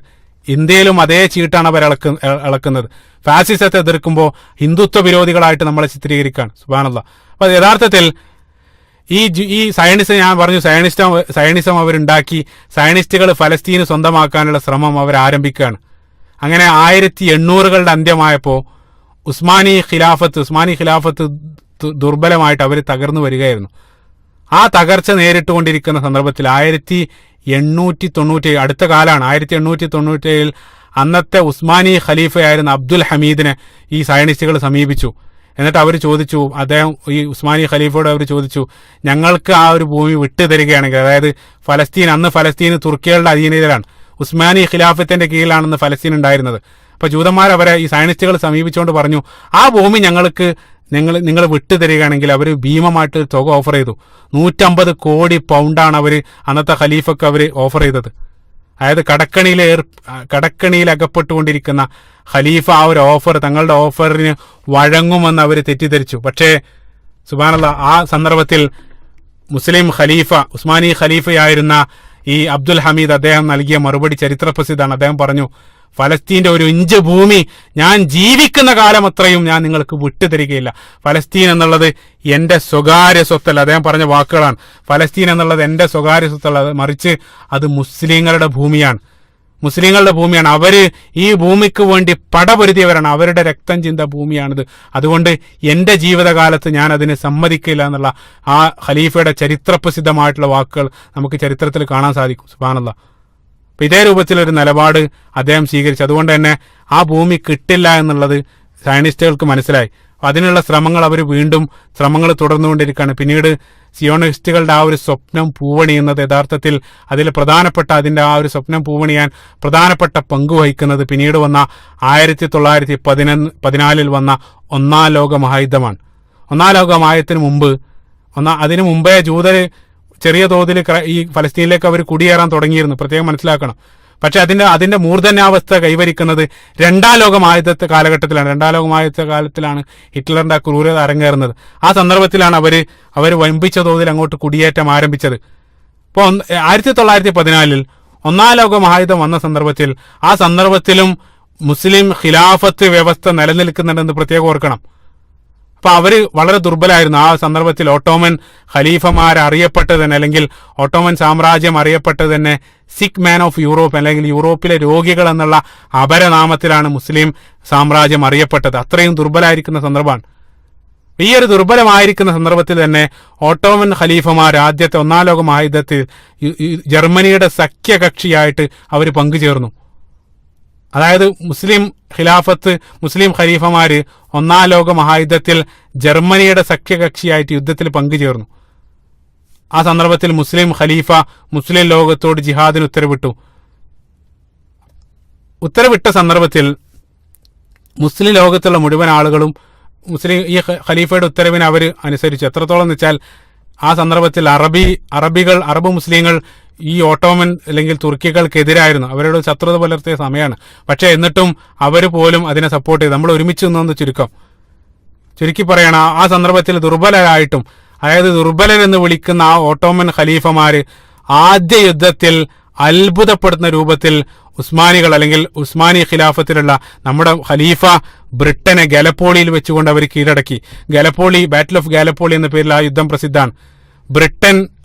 ബ്രിട്ടനെ ഇത്രയും വീക്കായിരുന്ന മുസ്ലിം സാമ്രാജ്യം ഒന്നാം ലോക മഹായുദ്ധത്തിൽ കീഴടക്കുകയാണ്. നിങ്ങൾ ചിന്തിച്ചു നോക്കണം. ഈ വിൻസ്റ്റൺ ചർച്ചിൽ അദ്ദേഹത്തിന്റെ ഭരണകാലത്ത് അദ്ദേഹത്തിന് ഏറ്റവും വലിയ നാണക്കേട് കൂടെ ആയിരുന്നത്. ഈ വീക്കായിട്ടുള്ള മുസ്ലിങ്ങളാണ് ബ്രിട്ടൻ ഒന്നാം ലോക മഹായുദ്ധത്തിൽ കീഴടക്കുന്നത്. പക്ഷേ പിന്നീട് ആദ്യത്തെ യുദ്ധത്തിൽ ഗാലപ്പോളിയിൽ അവർ കീഴടക്കി. പക്ഷേ രണ്ടാമതായിട്ട് ബ്രിട്ടൻ ഒരു ചതി ചെയ്തു. അവരെന്താ ചെയ്തതെന്ന് വെച്ചാൽ അറബ് മുസ്ലിങ്ങളെയും തുർക്കികളെയും അവർ ഭിന്നിപ്പിക്കാൻ ശ്രമിച്ചു. ഞാൻ പറഞ്ഞു, എപ്പോഴും നമ്മുടെ വീക്ക്നെസ് എന്നുള്ളത് നമ്മുടെ ഭിന്നതയാണ്. ഇപ്പോൾ ഒരുമിച്ച് നിൽക്കുന്ന അറബ് മുസ്ലിങ്ങളെയും അതേപോലെ തന്നെ തുർക്കികളെയും ഭിന്നിപ്പിക്കാനുള്ള ശ്രമമാണ് പിന്നീട് നടന്നത്. അതിനുവേണ്ടിയുള്ള വളരെ കുൽസിതമായിട്ടുള്ള ശ്രമങ്ങളാണ് ബ്രിട്ടൻ നടത്തിയത്. അതിനുവേണ്ടി അവരൊരു ചാരനെ അയക്കുന്നുണ്ട്. അത് നമുക്ക് കാണാൻ സാധിക്കും. ചരിത്രം ഒരുപാട് ഞാൻ പറയുന്നില്ല. അവര് അതിനുവേണ്ടി ഒരു ചാരനൊക്കെ അയച്ചു. അവസാനം അറബ് മുസ്ലിങ്ങളുടെ നേതാവായിരുന്ന ഷെരീഫ് ഹുസൈൻ എന്നുള്ളത് അദ്ദേഹം പ്രവാചകന്റെ കുടുംബ പരമ്പരയിൽപ്പെട്ട ആളാണ്. 700 വർഷത്തോളമായിട്ട് ആ ഷെരീഫ് ഹുസൈന്റെ കുടുംബമായിരുന്നു മക്ക ഭരിച്ചിരുന്നത്. മക്കയിലെ ഗവർണറായിരുന്നു അദ്ദേഹം. അപ്പൊ അയാളെ ഈ ബ്രിട്ടൻ അവർ സ്വാധീനിക്കുകയാണ്. ഷെരീഫ് ഹുസൈന്റെ അടുത്ത് പോയിട്ട് ബ്രിട്ടന്റെ പ്രതിനിധികൾ പോയിട്ട് അവരോട് പറഞ്ഞു, നിങ്ങളുടെ ഖലീഫക്കെതിരെ, അതായത് ഉസ്മാനികൾക്കെതിരെ നിങ്ങൾ ഞങ്ങളെ സഹായിക്കുകയാണെങ്കിൽ പണവും അധികാരവും നൽകാമെന്ന് ബ്രിട്ടൻ അറബ് മുസ്ലിങ്ങളുടെ നേതാവായിട്ടുള്ള ഷെരീഫ് ഹുസൈൻ അദ്ദേഹം വാഗ്ദാനം നൽകി. അപ്പൊ അധികാരമോഹം, നിങ്ങൾ ചിന്തിച്ചു നോക്കണം. അധികാരമോഹം കാരണം ആ ഷെരീഫ് ഹുസൈൻ, അതായത് അറബ് മുസ്ലിങ്ങളുടെ നേതാവായ ഷെരീഫ് ഹുസൈൻ, മക്കയുടെ ഗവർണറായിട്ടുള്ള അദ്ദേഹം അതിന് സമ്മതിച്ച് ആ കൊടും ചതിക്ക് അദ്ദേഹം കൂട്ടുനിൽക്കുകയാണ്. അപ്പൊ മുസ്ലിങ്ങൾക്കെതിരെ ശത്രുക്കൾ ഉപയോഗിക്കുന്നത്. നിങ്ങൾ ചിന്തിച്ചു നോക്കുക. അപ്പൊ ഈ സഹായത്തിന് പകരമായിട്ട് ബ്രിട്ടൻ അദ്ദേഹത്തിന് നൽകിയ വാഗ്ദാനം എന്താ വെച്ചാൽ, നിങ്ങൾ ഞങ്ങളെ സഹായിക്കുകയാണെങ്കിൽ യുദ്ധത്തിന് ശേഷം നിങ്ങൾക്ക് ഫലസ്തീനും സിറിയയും ജോർദാനും എല്ലാം നിങ്ങൾക്ക് നൽകും. ആ മൊത്തം പ്രദേശത്തിന്റെ ഖലീഫയാക്കി നിങ്ങളെ മാറ്റുമെന്നായിരുന്നു ബ്രിട്ടൻ അദ്ദേഹത്തിന് നൽകിയ വാഗ്ദാനം. അദ്ദേഹം അധികാരമോഹിയായിരുന്നു. കാരണം അദ്ദേഹത്തിന്റെ കയ്യിൽ മക്ക മാത്രമേ ഉള്ളൂ. ഈ പ്രദേശം മുഴുവൻ തനിക്ക് കിട്ടുമെന്നുള്ള ഒരു അധികാരമോഹം കാരണം അദ്ദേഹം സ്വന്തം അനുയായികൾക്കെതിരെ, മുസ്ലിങ്ങൾക്കെതിരെ അദ്ദേഹം ആ ഒരു യുദ്ധത്തിൽ കൂട്ടുനിൽക്കുകയും ചെയ്തു. പക്ഷേ രസകരമായിട്ടുള്ള, അല്ലെങ്കിൽ ഒരു കൊടും ചതി ബ്രിട്ടൻ ചെയ്തതെന്താണെന്ന് വെച്ചാൽ, അറബികൾക്ക് ഓഫർ ചെയ്ത അതേ പ്രദേശങ്ങൾ രഹസ്യമായിട്ട് മറ്റുള്ള ആളുകൾക്കും നേരത്തെ തന്നെ നൽകാമെന്ന് ബ്രിട്ടന് നേരത്തെ ഒരു കരാറിൽ ഒപ്പുവെച്ചിരുന്നു. അതായത് അറബികൾക്ക് ഓഫർ ചെയ്ത അതേ പ്രദേശം ബ്രിട്ടൻ മറ്റുള്ള പ്രദേശത്ത് നേരത്തെ തന്നെ ഓഫർ ചെയ്ത പ്രദേശമാണ് അറബികൾക്ക് ഓഫർ ചെയ്യുന്നത്. അതാണ് സൈക്സ് പീക്കോക്ക് അഗ്രിമെന്റ്, അല്ലെങ്കിൽ ഉടമ്പടി എന്ന പേരിൽ ചരിത്രത്തിൽ അറിയപ്പെടുന്നത്. അതായത് അതിലൂടെ അവര് തങ്ങളെ സഹായിക്കുന്നതിന് വേണ്ടി റഷ്യക്ക് തുർക്കിയും അതേപോലെ തന്നെ ഫ്രാൻസിന് സിറിയയും നൽകാമെന്ന് നേരത്തെ തന്നെ പറഞ്ഞ് ഉറപ്പിച്ചിരുന്നു. അപ്പൊ ഈ നൽകാമെന്ന് ഫ്രാൻസിനും തുർക്കി റഷ്യക്കെല്ലാം നൽകാമെന്ന് പറഞ്ഞ നേരത്തെ കരാർ എഴുതിയ സൈക്സ് പീക്കോക്ക് എഗ്രിമെന്റിലൂടെ കരാർ എഴുതിയ ഒപ്പിട്ട അതേ പ്രദേശമാണ് തരാമെന്ന് പറഞ്ഞ് ഷെരീഫ് ഹുസൈൻ അവർ പറ്റിച്ചത്. അപ്പൊ അദ്ദേഹം അതിന് സമ്മതിക്കുകയും ചെയ്തു. അത് മാത്രമല്ല, അത് പോരാത്തതിന് പിന്നീട് അദ്ദേഹത്തിന് വാഗ്ദാനം ചെയ്ത മറ്റൊരു ഭൂമിയായിരുന്നു ഫലസ്തീൻ. ഷെരീഫ് ഹുസൈൻ ബ്രിട്ടീഷുകാർ ഓഫർ ചെയ്ത മൂന്നാമത്തെ ഭൂമിയായിട്ടുള്ള ഫലസ്തീൻ, ആ ഫലസ്തീൻ ബ്രിട്ടൻ രഹസ്യമായിട്ട് സിയോണിസ്റ്റുകൾക്ക് നൽകാമെന്നും കരാർ ചെയ്തിരുന്നു. ചുരുക്കി പറഞ്ഞാൽ എന്താണോ അവർ ഓഫർ ചെയ്തത് അത് മുഴുവൻ മറ്റുള്ള ആളുകൾക്ക് ഓൾറെഡി അദ്ദേഹം കൊടുത്തിട്ടുണ്ട് എന്നർത്ഥം. അപ്പൊ ഇതേ രൂപത്തിൽ ബ്രിട്ടന് സയോണിസ്റ്റുകൾക്ക് ഫലസ്തീൻ കൊടുക്കാമെന്നും കരാർ ചെയ്തു. കാരണം എന്താ വെച്ചാൽ അത്തരത്തിലൊരു ഓഫർ ബ്രിട്ടൻ സയണിസ്റ്റുകൾക്ക് മുമ്പിൽ വെക്കാൻ നിരവധി കാരണങ്ങൾ പറയപ്പെടുന്നുണ്ട്. ഒന്നാമത്തെ കാരണമായിട്ട് പറയുന്നത്, അക്കാലഘട്ടത്ത് ബ്രിട്ടനിൽ ഒരുപാട് ജൂതന്മാരുണ്ടായിരുന്നു. അപ്പൊ അവിടെയുള്ള മുഴുവൻ ജൂതന്മാരുടെയും പിന്തുണ കിട്ടാൻ, അത് മാത്രമല്ല അവിടെയുള്ള ജൂതന്മാരൊക്കെ വലിയ പണക്കാരായിരുന്നു. അപ്പൊ ഈ ഏറ്റവും വലിയ അതായത് മാത്രമല്ല, ചുരുക്കി പറഞ്ഞാല് ഈ ബ്രിട്ടനിൽ അന്ന് ഒരുപാട് ജൂതന്മാരുണ്ടായിരുന്നു. അവിടെ ഏറ്റവും വലിയ സമ്പന്നരെല്ലാം ജൂതന്മാരായിരുന്നു. അത് മാത്രമല്ല, ബ്രിട്ടനിലെ ഏറ്റവും വലിയ ധനികനായിരുന്ന ചെയിങ് വൈൻസ്മാൻ, അദ്ദേഹമാണ് പിന്നീട് ഞാൻ പറഞ്ഞു പ്രസിഡന്റായിട്ട് വന്നത്. അദ്ദേഹം ബ്രിട്ടനിൽ അദ്ദേഹത്തിന്റെ പണി എന്ന് വെച്ചാൽ അസറ്റോൺ നിർമ്മാണമായിരുന്നു. അസറ്റോൺ എന്ന് വെച്ചാൽ നമ്മൾ സ്ഫോടക വസ്തുക്കൾ, അതായത് ബോംബ് നിർമ്മാണത്തിനൊക്കെ ഒഴിച്ചുകൂടാൻ പറ്റാത്ത ഒരു കെമിക്കലാണ് അസറ്റോൺ. ഈ അസറ്റോൺ ബ്രിട്ടനിൽ നിർമ്മിക്കുന്ന കമ്പനികളെല്ലാം അവിടെ ഉണ്ടായിരുന്ന വലിയൊരു ജൂതൻ, ചെയിങ് വൈൻസ്മാൻ എന്നറിയപ്പെടുന്ന ആ ജൂതന്റെ പേരിലായിരുന്നു ആ കമ്പനികളൊക്കെ ഉണ്ടായിരുന്നത്. അപ്പൊ ആ ജൂതന്റെയൊക്കെ സപ്പോർട്ട് കിട്ടാൻ വേണ്ടിയിട്ടാണ് ഈ ബ്രിട്ടീഷുകാർ അല്ലെങ്കിൽ ബ്രിട്ടന് സയനിസ്റ്റുകൾക്ക് ഫലസ്തീൻ ഓഫർ ചെയ്യാനുള്ള കാരണം. അപ്പൊ ഈ ചെയിങ് വൈസ്മാൻ അവർ സമീപിച്ചുകൊണ്ട് തങ്ങളുടെ പിന്തുണ വേണമെന്ന് ബ്രിട്ടൻ ആവശ്യപ്പെട്ട സന്ദർഭത്തിൽ അവർ നല്ലൊരു തുക ഓഫർ ചെയ്ത സന്ദർഭത്തിൽ ഈ വൈസ്മാൻ അദ്ദേഹം പറഞ്ഞു, എനിക്ക് പണം വേണ്ട, കാരണം ഞാൻ ഓൾറെഡി വലിയ പണക്കാരനാണ്. സിയോണിസ്റ്റുകാരനായിട്ടുള്ള ആ വൈസ്മാൻ പറഞ്ഞു, എനിക്ക് പണമല്ല വേണ്ടത്, മറിച്ച് എനിക്ക് വേണ്ടത് ഫലസ്തീന്റെ മണ്ണാണ്. അത് നിങ്ങൾ നൽകുമെങ്കിൽ നിങ്ങൾക്ക് ഞാൻ പിന്തുണ നൽകാമെന്ന് വൈസ്മാൻ അവരോട് പറയുന്നു. അതിന്റെ അടിസ്ഥാനത്തിൽ ഫലസ്തീൻ സയോണിസ്റ്റുകൾക്ക് നൽകാമെന്ന് ബ്രിട്ടൻ രഹസ്യ ഉടമ്പടി നൽകുകയും ചെയ്യുകയാണ്. അങ്ങനെ 1917 നവംബർ 2 ബ്രിട്ടീഷ് വിദേശകാര്യമന്ത്രിയായിരുന്ന ആർതർ ബാൽഫർ എന്നറിയപ്പെടുന്ന അദ്ദേഹം സയനിസ്റ്റ് നേതാവായ വാൾട്ടർ റോത്സ് എന്ന് വെച്ചാൽ അദ്ദേഹം അമേരിക്കയിലെ വലിയ ധനികനാണ്, ജൂതനാണ്, വലിയ ധനികനാണ്. ഇന്ന് ലോക ബാങ്കിങ് സിസ്റ്റം എല്ലാം ഈ ഒരു കുടുംബവുമായിട്ട്, അദ്ദേഹത്തിന്റെ കുടുംബവുമായിട്ട് അത്രയും വലിയ ലോകത്തെ മുഴുവൻ ബാങ്കിങ് സമ്പ്രദായങ്ങളെല്ലാം നിയന്ത്രിക്കുന്നത് ഇവരാണ്. അപ്പൊ ഈ ജൂതനായ സയനിസ്റ്റ് ആയിട്ടുള്ള വാൾട്ടർ റോത്ത്സൈൽഡ് എന്നറിയപ്പെടുന്ന ആൾക്ക് ബ്രിട്ടീഷ് വിദേശകാര്യമന്ത്രിയായിരുന്ന ആർതർ ബാൽഫർ എഴുതിയ ഫലസ്തീനിലെ ജൂതരാഷ്ട്രം കെട്ടിപ്പടുക്കാൻ അനുമതി നൽകിക്കൊണ്ട് അദ്ദേഹം അയച്ച കത്ത്, അതാണ് പിൻകാലത്ത് ഇന്നും നമ്മൾ കേൾക്കാറുള്ള ബാൽഫർ ഡിക്ലറേഷൻ എന്നറിയപ്പെടുന്ന ആ പ്രസ്താവന. അതായത് ഫലസ്തീനിൽ ജൂതരാഷ്ട്രം കെട്ടിപ്പടുക്കാൻ അനുമതി നൽകിക്കൊണ്ട് ബ്രിട്ടീഷുകാർ സയനിസ്റ്റ് നേതാവായ വാൾട്ടർ റോത്ത്സൈൽഡിന് എഴുതിയ കത്താണ് പിന്നീട് ബാൽഫർ ഡിക്ലറേഷൻ എന്നറിയപ്പെടുന്ന ആ പ്രസിദ്ധ കത്ത്. 67 വാക്കുകൾ മാത്രമുള്ള കത്ത് ചരിത്ര പ്രസിദ്ധമായിട്ട് ബാൽഫർ ഡിക്ലറേഷൻ എന്ന പേരിലാണ് അറിയപ്പെടുന്നത്. ഇവിടെ അടുത്ത് കഴിഞ്ഞ മാസം അതിന്റെ 100ാം വാർഷികം എല്ലാം ലോകം കൊണ്ടാടുകയുണ്ടായി. അപ്പൊ ബ്രിട്ടീഷ് സേന, നിങ്ങൾ ചിന്തിച്ചു നോക്കണം, ബ്രിട്ടീഷ് സേന ഈ ഒരു ഓഫർ നൽകുന്നത് ഫലസ്തീന് കീഴടക്കുന്നതിന് മുമ്പാണ്. ഈ ഒരു പ്രഖ്യാപനം അല്ലെങ്കിൽ ബാൽഫർ ഈ ഒരു കത്ത് അവർക്ക് പിന്മാറുന്ന സമയത്ത് യഥാർത്ഥത്തിൽ ഫലസ്തീൻ ബ്രിട്ടീഷ് സേന കീഴടക്കിയിട്ടില്ല. ആ ഫലസ്തീൻ അപ്പോഴും ഭരിച്ചുകൊണ്ടിരിക്കുന്നത് തുർക്കികൾ, ഉസ്മാനി ഖിലാഫത്തിന്റെ അധീനതയിലാണ് ആ പ്രദേശം. അപ്പൊ അവരോട് പോലും ഒരു അക്ഷരം ചോദിക്കാതെയാണ് ആ ഒരു പ്രദേശം മറ്റൊരാൾക്ക് എഴുതി കൊടുക്കുന്നത്. നിങ്ങൾ ചിന്തിച്ചു നോക്കുക. അതായത് ഇപ്പൊ നിങ്ങൾ എന്റെ പറമ്പിൽ കയറിയിട്ട് എന്റെ വീട് മറ്റൊരാൾക്ക് കച്ചവടമാക്കുന്നത് പോലെ, ഞാൻ പോലും അറിയാതെ എന്റെ വീട് മറ്റൊരാൾക്ക് കച്ചവടം ഉറപ്പിക്കുന്നത് പോലെയുള്ള ഒരു പണിയാണ് യഥാർത്ഥത്തിൽ ബാൽഫർ അവിടെ ചെയ്തത്. ഇതേ രൂപത്തിൽ ജൂതന്മാർക്ക് അവർ ഫലസ്തീൻ ഓഫർ ചെയ്തു. നമുക്കറിയാം, എഡ്വേർഡ് സെയ്ദ് അദ്ദേഹത്തിന്റെ പ്രസിദ്ധമായിട്ടുള്ള വാക്കാണ്. അദ്ദേഹം പറഞ്ഞു, ഒരു യൂറോപ്യൻ അധികാര കേന്ദ്രം യൂറോപ്യൻ അല്ലാത്ത ഒരു ഭൂപ്രദേശത്തെക്കുറിച്ച് അവിടുത്തുകാരുടെ ആഗ്രഹത്തിനെതിരായി നടത്തിയ പ്രഖ്യാപനം. ഇതാണ് എഡ്വേർഡ് സെയ്ദ് ബാൽഫർ ഡിക്ലറേഷനെ സംബന്ധിച്ച് അദ്ദേഹം പറഞ്ഞത്. അതാണ് യഥാർത്ഥത്തിൽ ബാൽഫർ പ്രഖ്യാപനം. അപ്പൊ ജൂതന്മാർക്ക് രാഷ്ട്രം നൽകാമെന്ന് പറഞ്ഞ അതേ ഭൂമി തന്നെയാണ് ഈ ഷെരീഫ് ഹുസൈനും നൽകാമെന്ന് പറഞ്ഞുകൊണ്ട് ബ്രിട്ടീഷുകാർ പറ്റിച്ചത്. പിന്നീട് 1917 നവംബർ 2 നവംബർ 2 ബാൽഫർ പ്രഖ്യാപനം നടത്തിയത്, അതായത് ഈ കത്ത് അയച്ചത്. അതിനുശേഷം ഡിസംബർ 9 തീയതി ബ്രിട്ടീഷ് സൈന്യാധിപനായിരുന്ന ലോർഡ് അലൻബിയുടെ നേതൃത്വത്തിലുള്ള ബ്രിട്ടീഷ് സൈന്യം ഖുദ്സിലേക്ക് പ്രവേശിക്കുകയാണ്. സലാഹുദ്ദീൻ അയ്യൂബി തിരിച്ചു പിടിച്ചതിന് ശേഷം പിന്നീട് 917 അവർ ഖുദ്സിൽ പ്രവേശിക്കുന്നത്. അപ്പം അവിടെ ഒട്ടോമൻ ഖലീഫമാരുടെ സൈന്യത്തെ ഈ ബ്രിട്ടീഷ് സൈന്യം കീഴടക്കുകയാണ്. നിങ്ങൾ ചിന്തിച്ചു നോക്കണം, ആ ബ്രിട്ടീഷ് സൈന്യത്തോടൊപ്പം ഉള്ളത് ആരാണ്? ഷെരീഫ് ഹുസൈൻ്റെ, അതായത് അറബ് ലീഡറായിരുന്ന ഷെരീഫ് ഹുസൈൻ്റെ സൈന്യം ബ്രിട്ടീഷ് സൈന്യത്തോടൊപ്പം ചേരുന്നുണ്ട്.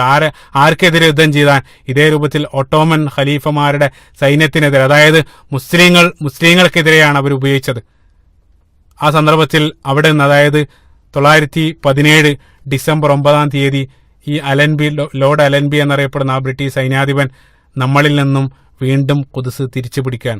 അദ്ദേഹം തിരിച്ചു പിടിച്ച സന്ദർഭത്തിൽ ഈ സൈന്യാധിപനായിട്ടുള്ള അലൻബി അദ്ദേഹം പറഞ്ഞ വാക്കുകൾ വളരെ ശ്രദ്ധേയമാണ്. അദ്ദേഹം അവിടെ വെച്ചുകൊണ്ട് പറഞ്ഞു, ഇന്നാണ് വാസ്തവത്തിൽ കുരിശ് യുദ്ധം അവസാനിക്കുന്നത്. അത് അദ്ദേഹത്തിന്റെ വായിൽ നിന്നും പറഞ്ഞ വാക്കുകളാണ്. യഥാർത്ഥത്തിൽ ഇന്നാണ് കുരിശ് യുദ്ധം അവസാനിക്കുന്നതാണ് ആ സന്ദർഭത്തിൽ അദ്ദേഹം പറഞ്ഞത്. ചിന്തിക്കുക, യഥാർത്ഥത്തിൽ 800 വർഷം മുമ്പ് അവസാനിച്ചിരുന്നു കുരിശ് യുദ്ധം. പക്ഷേ യൂറോപ്യരുടെ മനസ്സിൽ അപ്പോഴും കുരിശ് യുദ്ധം നിലനിൽക്കുന്നുണ്ടായിരുന്നു.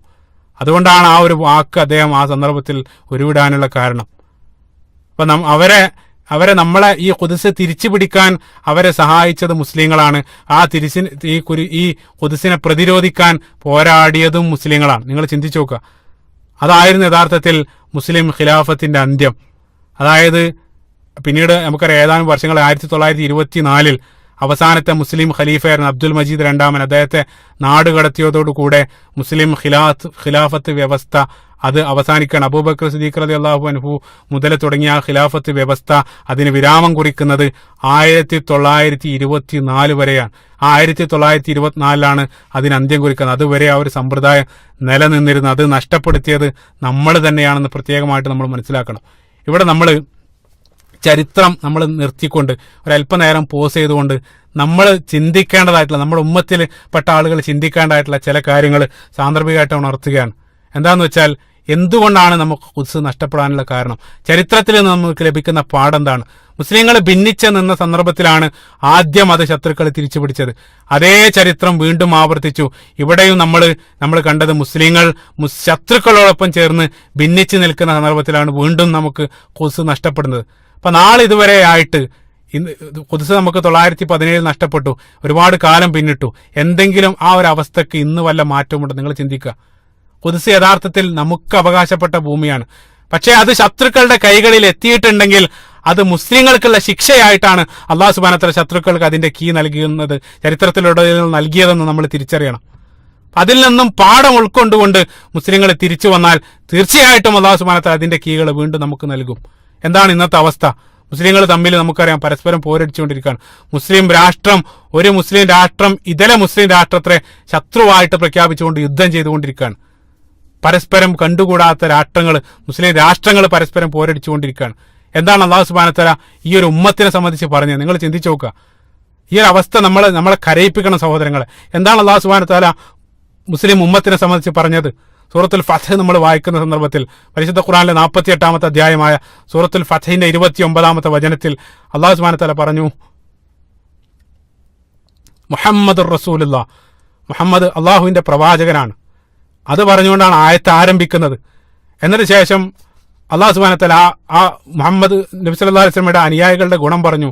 വല്ലദീന മഅഹു, ഒപ്പമുള്ള ആളുകൾ, അതായത് ഞാനും നിങ്ങളെല്ലാം അടങ്ങുന്ന ഈ ഒരു സമൂഹം, അശിദ്ദാഉ അലൽ കുഫാരി റുഹമാഉ ബൈനഹും, അവർ ഇസ്ലാമിന്റെ ശത്രുക്കളായിട്ടുള്ള സത്യനിഷേധികളോട് കടുത്ത നിലപാട് സ്വീകരിക്കുന്നവരും, അതേ സന്ദർഭത്തിൽ റുഹമാഉ ബൈനഹും, അവർ പരസ്പരം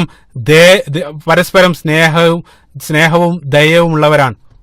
ഇതാണ് അല്ലാഹു സുബ്ഹാനഹു വ തആല ആ ഒരു ക്വാളിറ്റി ആയിട്ട് മുഹമ്മദ് നബി സല്ലല്ലാഹു അലൈഹി വസല്ലമയുടെ അനുയായികളുടെ ക്വാളിറ്റി പറഞ്ഞത്. അവര് ഇസ്ലാമിന്റെ ശത്രുക്കളോട് ശക്തമായിട്ടുള്ള നിലപാട് സ്വീകരിക്കുന്നവരും അതേ സന്ദർഭത്തിൽ പരസ്പരം സ്നേഹവും ദയവും നിലനിർത്തുന്നവരാണെന്നാണ് അല്ലാഹു സുബ്ഹാനഹു വ തആല പറയുന്നത്.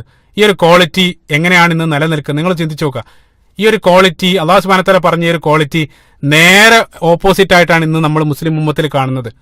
അത് വലിയ വിചിത്രമാണ്. കാരണം ശത്രു രാഷ്ട്രങ്ങളാണ് ഇന്ന് പല മുസ്ലിം രാജ്യങ്ങളുടെയും മിത്രങ്ങളായിട്ട് വെച്ചിട്ടുള്ളത്. അതേ സന്ദർഭത്തിൽ മിത്രങ്ങളാക്കേണ്ടിയിരുന്ന മുസ്ലിങ്ങളെ ശത്രുക്കളായിട്ടും കണ്ടുകൊണ്ടിരിക്കുന്ന ഇസ്ലാമിക രാജ്യങ്ങൾ. നിങ്ങൾ ചിന്തിക്കേണ്ടതാണ്. അതായത് അല്ലാഹു സുബ്ഹാനഹു വ തആല ഈ ഇന്നമൽ മുഅ്മിനൂന ഇഖ്വ, അല്ലാഹു സുബ്ഹാനഹു വ തആല നിരന്തരം നിങ്ങളുടെ ശത്രുക്കൾ, അല്ലാഹു സുബ്ഹാനഹു വ തആല പറഞ്ഞു മുഅ്മിനീങ്ങൾ എന്നുള്ളത് അവർ പരസ്പരം സഹോദരങ്ങളാണ്. നബി സല്ലല്ലാഹു അലൈഹി വസല്ലം ഒരു ശരീരം പോലെ എന്നെല്ലാം വിശേഷിപ്പിച്ച ഉമ്മത്തിലുള്ള ആളുകളാണ് പരസ്പരം അതേ അള്ളാഹുവിന്റെയും പ്രവാചകന്റെയും പേര് പറഞ്ഞുകൊണ്ട് തമ്മിലടിച്ചു രക്തം ചിന്തിക്കൊണ്ടിരിക്കുന്നത്. പിന്നെ എങ്ങനെയാണ് അത് ഈ ഒരു അവസ്ഥയിൽ നിങ്ങൾക്ക് തോന്നുന്നത്? നമ്മൾ ഉമർ ഖത്താബ് റളിയല്ലാഹു അൻഹുവിനും സലാഹുദ്ദീൻ അയ്യൂബി റഹ്മത്തുള്ളാഹി അവരെല്ലാം ആ ഏറ്റുവാങ്ങിയ ഏറ്റുവാങ്ങാൻ ഇന്ന് മുസ്ലിം ഉമ്മത്ത് അർഹരാണോ എന്ന് നമ്മൾ പരസ്പരം നമ്മൾ ചോദിക്കുക. ഇപ്പൊ മുസ്ലിം രാഷ്ട്രങ്ങൾ ഇതേ രൂപത്തിൽ പരസ്പരം പോരടിക്കുന്നതിന് ഞാൻ എന്ത് പഴച്ചു എന്നാണ് നിങ്ങൾ ആരെങ്കിലും ചിന്തിക്കുന്നതെങ്കിൽ നമുക്ക് ചെയ്യാൻ കഴിയുന്ന പലതുണ്ട്. നിങ്ങൾ ചിന്തിക്കേണ്ടതാണ്. രാഷ്ട്രവും പ്രസ്ഥാനവും എല്ലാം യഥാർത്ഥത്തിൽ വ്യക്തികളുടെ കൂട്ടായ്മയാണ്. ഈ വ്യക്തികളുടെ നമ്മൾ വ്യക്തികളാണ്. വ്യക്തിതലത്തിൽ നമുക്ക് ചെയ്യാൻ കഴിയുന്ന ചില കാര്യങ്ങളുണ്ട്. നമ്മൾ അള്ളാഹുവിനെ എപ്പോഴും നമ്മൾ ഓർക്കേണ്ടത്, അള്ളാഹുവിലേക്ക് നമ്മൾ മടങ്ങുന്നത് ഒറ്റക്കായിട്ടാണെന്ന് നമ്മൾ പ്രത്യേകം നമ്മൾ ഓർക്കേണ്ടതുണ്ട്. നമ്മുടെ ഖബറിൽ നമ്മൾ ഒറ്റക്കാണ്. അതേപോലെ തന്നെ അള്ളാഹുവിന്റെ കോടതിയിൽ നാളെ വിചാരണ നേരിടേണ്ടി വരേണ്ടതും അല്ലെങ്കിൽ അള്ളാഹുവിന്റെ മുമ്പിൽ നമ്മൾ നിൽക്കേണ്ടതും ഒറ്റക്കായിരിക്കുന്നത് നമ്മൾ മറക്കരുത്. അപ്പൊ നമുക്ക് ചെയ്യാൻ കഴിയുന്ന ചിലതെന്താ വെച്ചാൽ ദീനിന്റെ പേരിൽ ഒരിക്കലും മറ്റൊരാളെ നമ്മൾ വെറുക്കാതിരിക്കുക. നിങ്ങൾ ഏത് തന്നെ ആദർശം സ്വീകരിച്ചാലും ശരി, നിങ്ങളുടെ ആദർശം അത് മറ്റൊരാളെ വെറുക്കാനുള്ള ലൈസൻസ് ആയിട്ട് നിങ്ങൾ ഉപയോഗപ്പെടുത്തുന്നെങ്കിൽ അത് അള്ളാഹുവിന്റെയും പ്രവാചകന്റെയും അധ്യാപനമല്ല നിങ്ങൾ പിൻപറ്റുന്നത് നിങ്ങൾ പ്രത്യേകം മനസ്സിലാക്കണം. നിങ്ങൾക്ക് മറ്റൊരാളെ തെറ്റ് തിരുത്തണ്ടെന്നല്ല പറയുന്നത്, തെറ്റ് തിരുത്താം. പക്ഷേ അതേ സന്ദർഭത്തിൽ ആ തെറ്റ് തിരുത്തുന്ന സന്ദർഭത്തിൽ ഒരിക്കലും അയാളെ വെറുത്തുകൊണ്ടായിരിക്കരുത് നിങ്ങൾ തെറ്റ് തിരുത്തേണ്ടത്. ഇന്ന് ആദ്യം വെറുപ്പാണ് വരുന്നത്, പിന്നീടാണ് തെറ്റ് തിരുത്തുന്നത്. അതുകൊണ്ടാണ് മുസ്ലിം നമ്മൾ ആദർശം പറയുന്ന വേദികളിൽ പോലും പരസ്പരം കലഹിക്കേണ്ടി വരുന്നത്. നബി സല്ലല്ലാഹു അലൈഹി വസല്ലമയുടെ ചരിത്രം നമ്മൾ പരിശോധിക്കുന്ന സന്ദർഭത്തിൽ മുനാഫിക്കളുടെ നേതാവായിട്ടുള്ള അബ്ദുല്ലാഹി ഇബ്നു ഉബയ്യ് ഇബ്നു സുലൂൽ, നമ്മൾ ആലോചിച്ചു ആരാണ് മുനാഫിക്കുകൾ എന്ന് വെച്ചാൽ അല്ലാഹു സുബ്ഹാനഹു വ തആല പരിശുദ്ധ ഖുർആൻ സൂറത്തുൻ നിസായിൽ പറഞ്ഞ ഇന്നൽ മുനാഫിഖീന ദർകുൽ അസ്ഫലി മിനന്നാർ, നരകത്തിന്റെ ഏറ്റവും അടിത്തട്ടിൽ എന്ന് വിശേഷിപ്പിച്ച ആ മുനാഫിക്കൾ, അദ്ദേഹം പ്രവാചകന്റെ ജീവിതകാലത്തിലുടനീളം പ്രവാചകന് ശത്രുത മാത്രം സമ്മാനിച്ചിട്ടുള്ള ആ മുനാഫിക്കൾ, അവരുടെ നേതാവ് മരണപ്പെട്ട സന്ദർഭത്തിൽ പ്രവാചകൻ സല്ലല്ലാഹു അലൈഹി വസല്ലം അദ്ദേഹത്തിന് വേണ്ടി പാപമോചനം ചെയ്യാൻ വേണ്ടി അല്ലെങ്കിൽ അദ്ദേഹത്തിന് വേണ്ടി മയ്യത്ത് നമസ്കരിക്കാൻ നബി സല്ലല്ലാഹു അലൈഹി വസല്ലം മുന്നിലേക്ക് വരികയാണ്. ആ സന്ദർഭത്തിൽ ഉമർ ഖത്താബ് റളിയല്ലാഹു അൻഹു പ്രവാചകനെ തടഞ്ഞു. നബി സല്ലല്ലാഹു അലൈഹി വസല്ലം അദ്ദേഹം പറഞ്ഞു, പ്രവാചകരെ, ആർക്കാണ് നിങ്ങൾ ഈ നിസ്കരിക്കാൻ പോകുന്നത്? നബി സല്ലല്ലാഹു അലൈഹി വസല്ലം ഉമർ ഇബ്നു ഖത്താബ് റളിയല്ലാഹു അൻഹുവിനെ മാറ്റിക്കൊണ്ട് അബ്ദുല്ലാഹി ഇബ്നു ഉബയ്യ് ഇബ്നു സുലൂൽ ലഅനഹുല്ലാഹ് അദ്ദേഹത്തിന് വേണ്ടി പ്രവാചകൻ മയ്യത്ത് നമസ്കരിക്കുകയാണ്. നിങ്ങൾ ചിന്തിച്ചു നോക്കുക. പിന്നീട് അല്ലാഹു സുബ്ഹാനഹു വ തആല പ്രവാചകനെ തിരുത്തിയെങ്കിലും നിങ്ങൾ ചിന്തിക്കേണ്ടത്, പ്രവാചകൻ സല്ലല്ലാഹു അലൈഹി വസല്ലം അപ്പോഴും ആ വ്യക്തിയോട് സ്നേഹം പ്രകടിപ്പിക്കുകയാണ് ചെയ്യുക. അദ്ദേഹത്തോട് അപ്പോഴും നബി സല്ലല്ലാഹു അലൈഹി വസല്ലമക്ക് ഉണ്ടായിരുന്ന നസീഹത്താണ്. അപ്പൊ അയാളോട് അപ്പോഴും പ്രവാചകൻ ഗുണകാംക്ഷയാണ് വെച്ച് പുലർത്തുന്നത്. പക്ഷെ അതേ സന്ദർഭത്തിൽ പ്രവാചകൻ സല്ലല്ലാഹു അലൈഹി വസല്ലം മുനാഫിക്കുകളോട് കാണിച്ച ആ ഒരു സമീപനം പോലും മുസ്ലിം ഉമ്മത്തിൽ ഒരേ അള്ളാഹുവിനെയും ഒരേ പ്രവാചകനെയും വിശ്വസിക്കുന്ന ആളുകൾക്ക് പരസ്പരം വെച്ച് പുലർത്താൻ കഴിയുന്നില്ലെങ്കിൽ നമ്മുടെ ആരുടെ പാതയിലാണ് സഹോദരങ്ങളെ? മറ്റൊരു മുസ്ലിമിനെ നിങ്ങൾക്ക് ഒരിക്കലും വെറുക്കാനുള്ള മനസ്സ് നിങ്ങൾ ഒരിക്കലും ഉണ്ടാക്കിയെടുക്കരുത്. കാരണം അത് ഏത് സംഘടനയാകട്ടെ, ഏത് ആദർശമാകട്ടെ, ആരാണെന്ന് ശരിയാണ് അല്ലെങ്കിൽ ആരാണ് ശരിയുടെ പാതയിലെന്ന് തീരുമാനിക്കാൻ അതിന് അള്ളാഹു ഉണ്ട്. അതിനു വേണ്ടി അള്ളാഹു സുബ്ഹാനഹു വ തആല ഒരു ദിവസവും വെച്ചിട്ടുണ്ട്. നമുക്ക് മറ്റുള്ള ആളുകളുടെ ശരി തെറ്റുകൾ വിലയിരുത്താനുള്ള ജോലി അള്ളാഹു സുബ്ഹാനഹു വ തആല നമ്മളെ ഏൽപ്പിച്ചിട്ടില്ല. അതേ സന്ദർഭത്തിൽ തെറ്റായി കണ്ടത് അയാളെ സ്നേഹിച്ചുകൊണ്ട് തന്നെ നമുക്ക് ഉപദേശിക്കാം. ആ ഉപദേശം സ്വീകരിക്കാനും തിരസ്കരിക്കാനുള്ള പൂർണ്ണ സ്വാതന്ത്ര്യവും അയാൾക്ക് നമ്മൾ വകവെച്ചു കൊടുക്കണം എന്നുള്ളതാണ്. നബി സല്ലല്ലാഹു അലൈഹി വസല്ലമയുടെ കാലത്ത് നമുക്കറിയാം പ്രസിദ്ധമായിട്ടുള്ള സംഭവം, പ്രവാചകൻ ഒരു യുദ്ധത്തിൽ ഒരു സഹാബി ശത്രുവിനെ വെട്ടാൻ വാളോങ്ങിയ സന്ദർഭത്തിൽ ആ ഒരു ശത്രു കലിമ ചൊല്ലി അദ്ദേഹം അശ്ഹദു അല്ലാ ഇലാഹ ഇല്ലല്ലാഹ് വഅശ്ഹദു അന്ന മുഹമ്മദ് റസൂലുള്ളാഹ് എന്ന് അദ്ദേഹം ആ സന്ദർഭത്തിൽ പ്രഖ്യാപിച്ചു.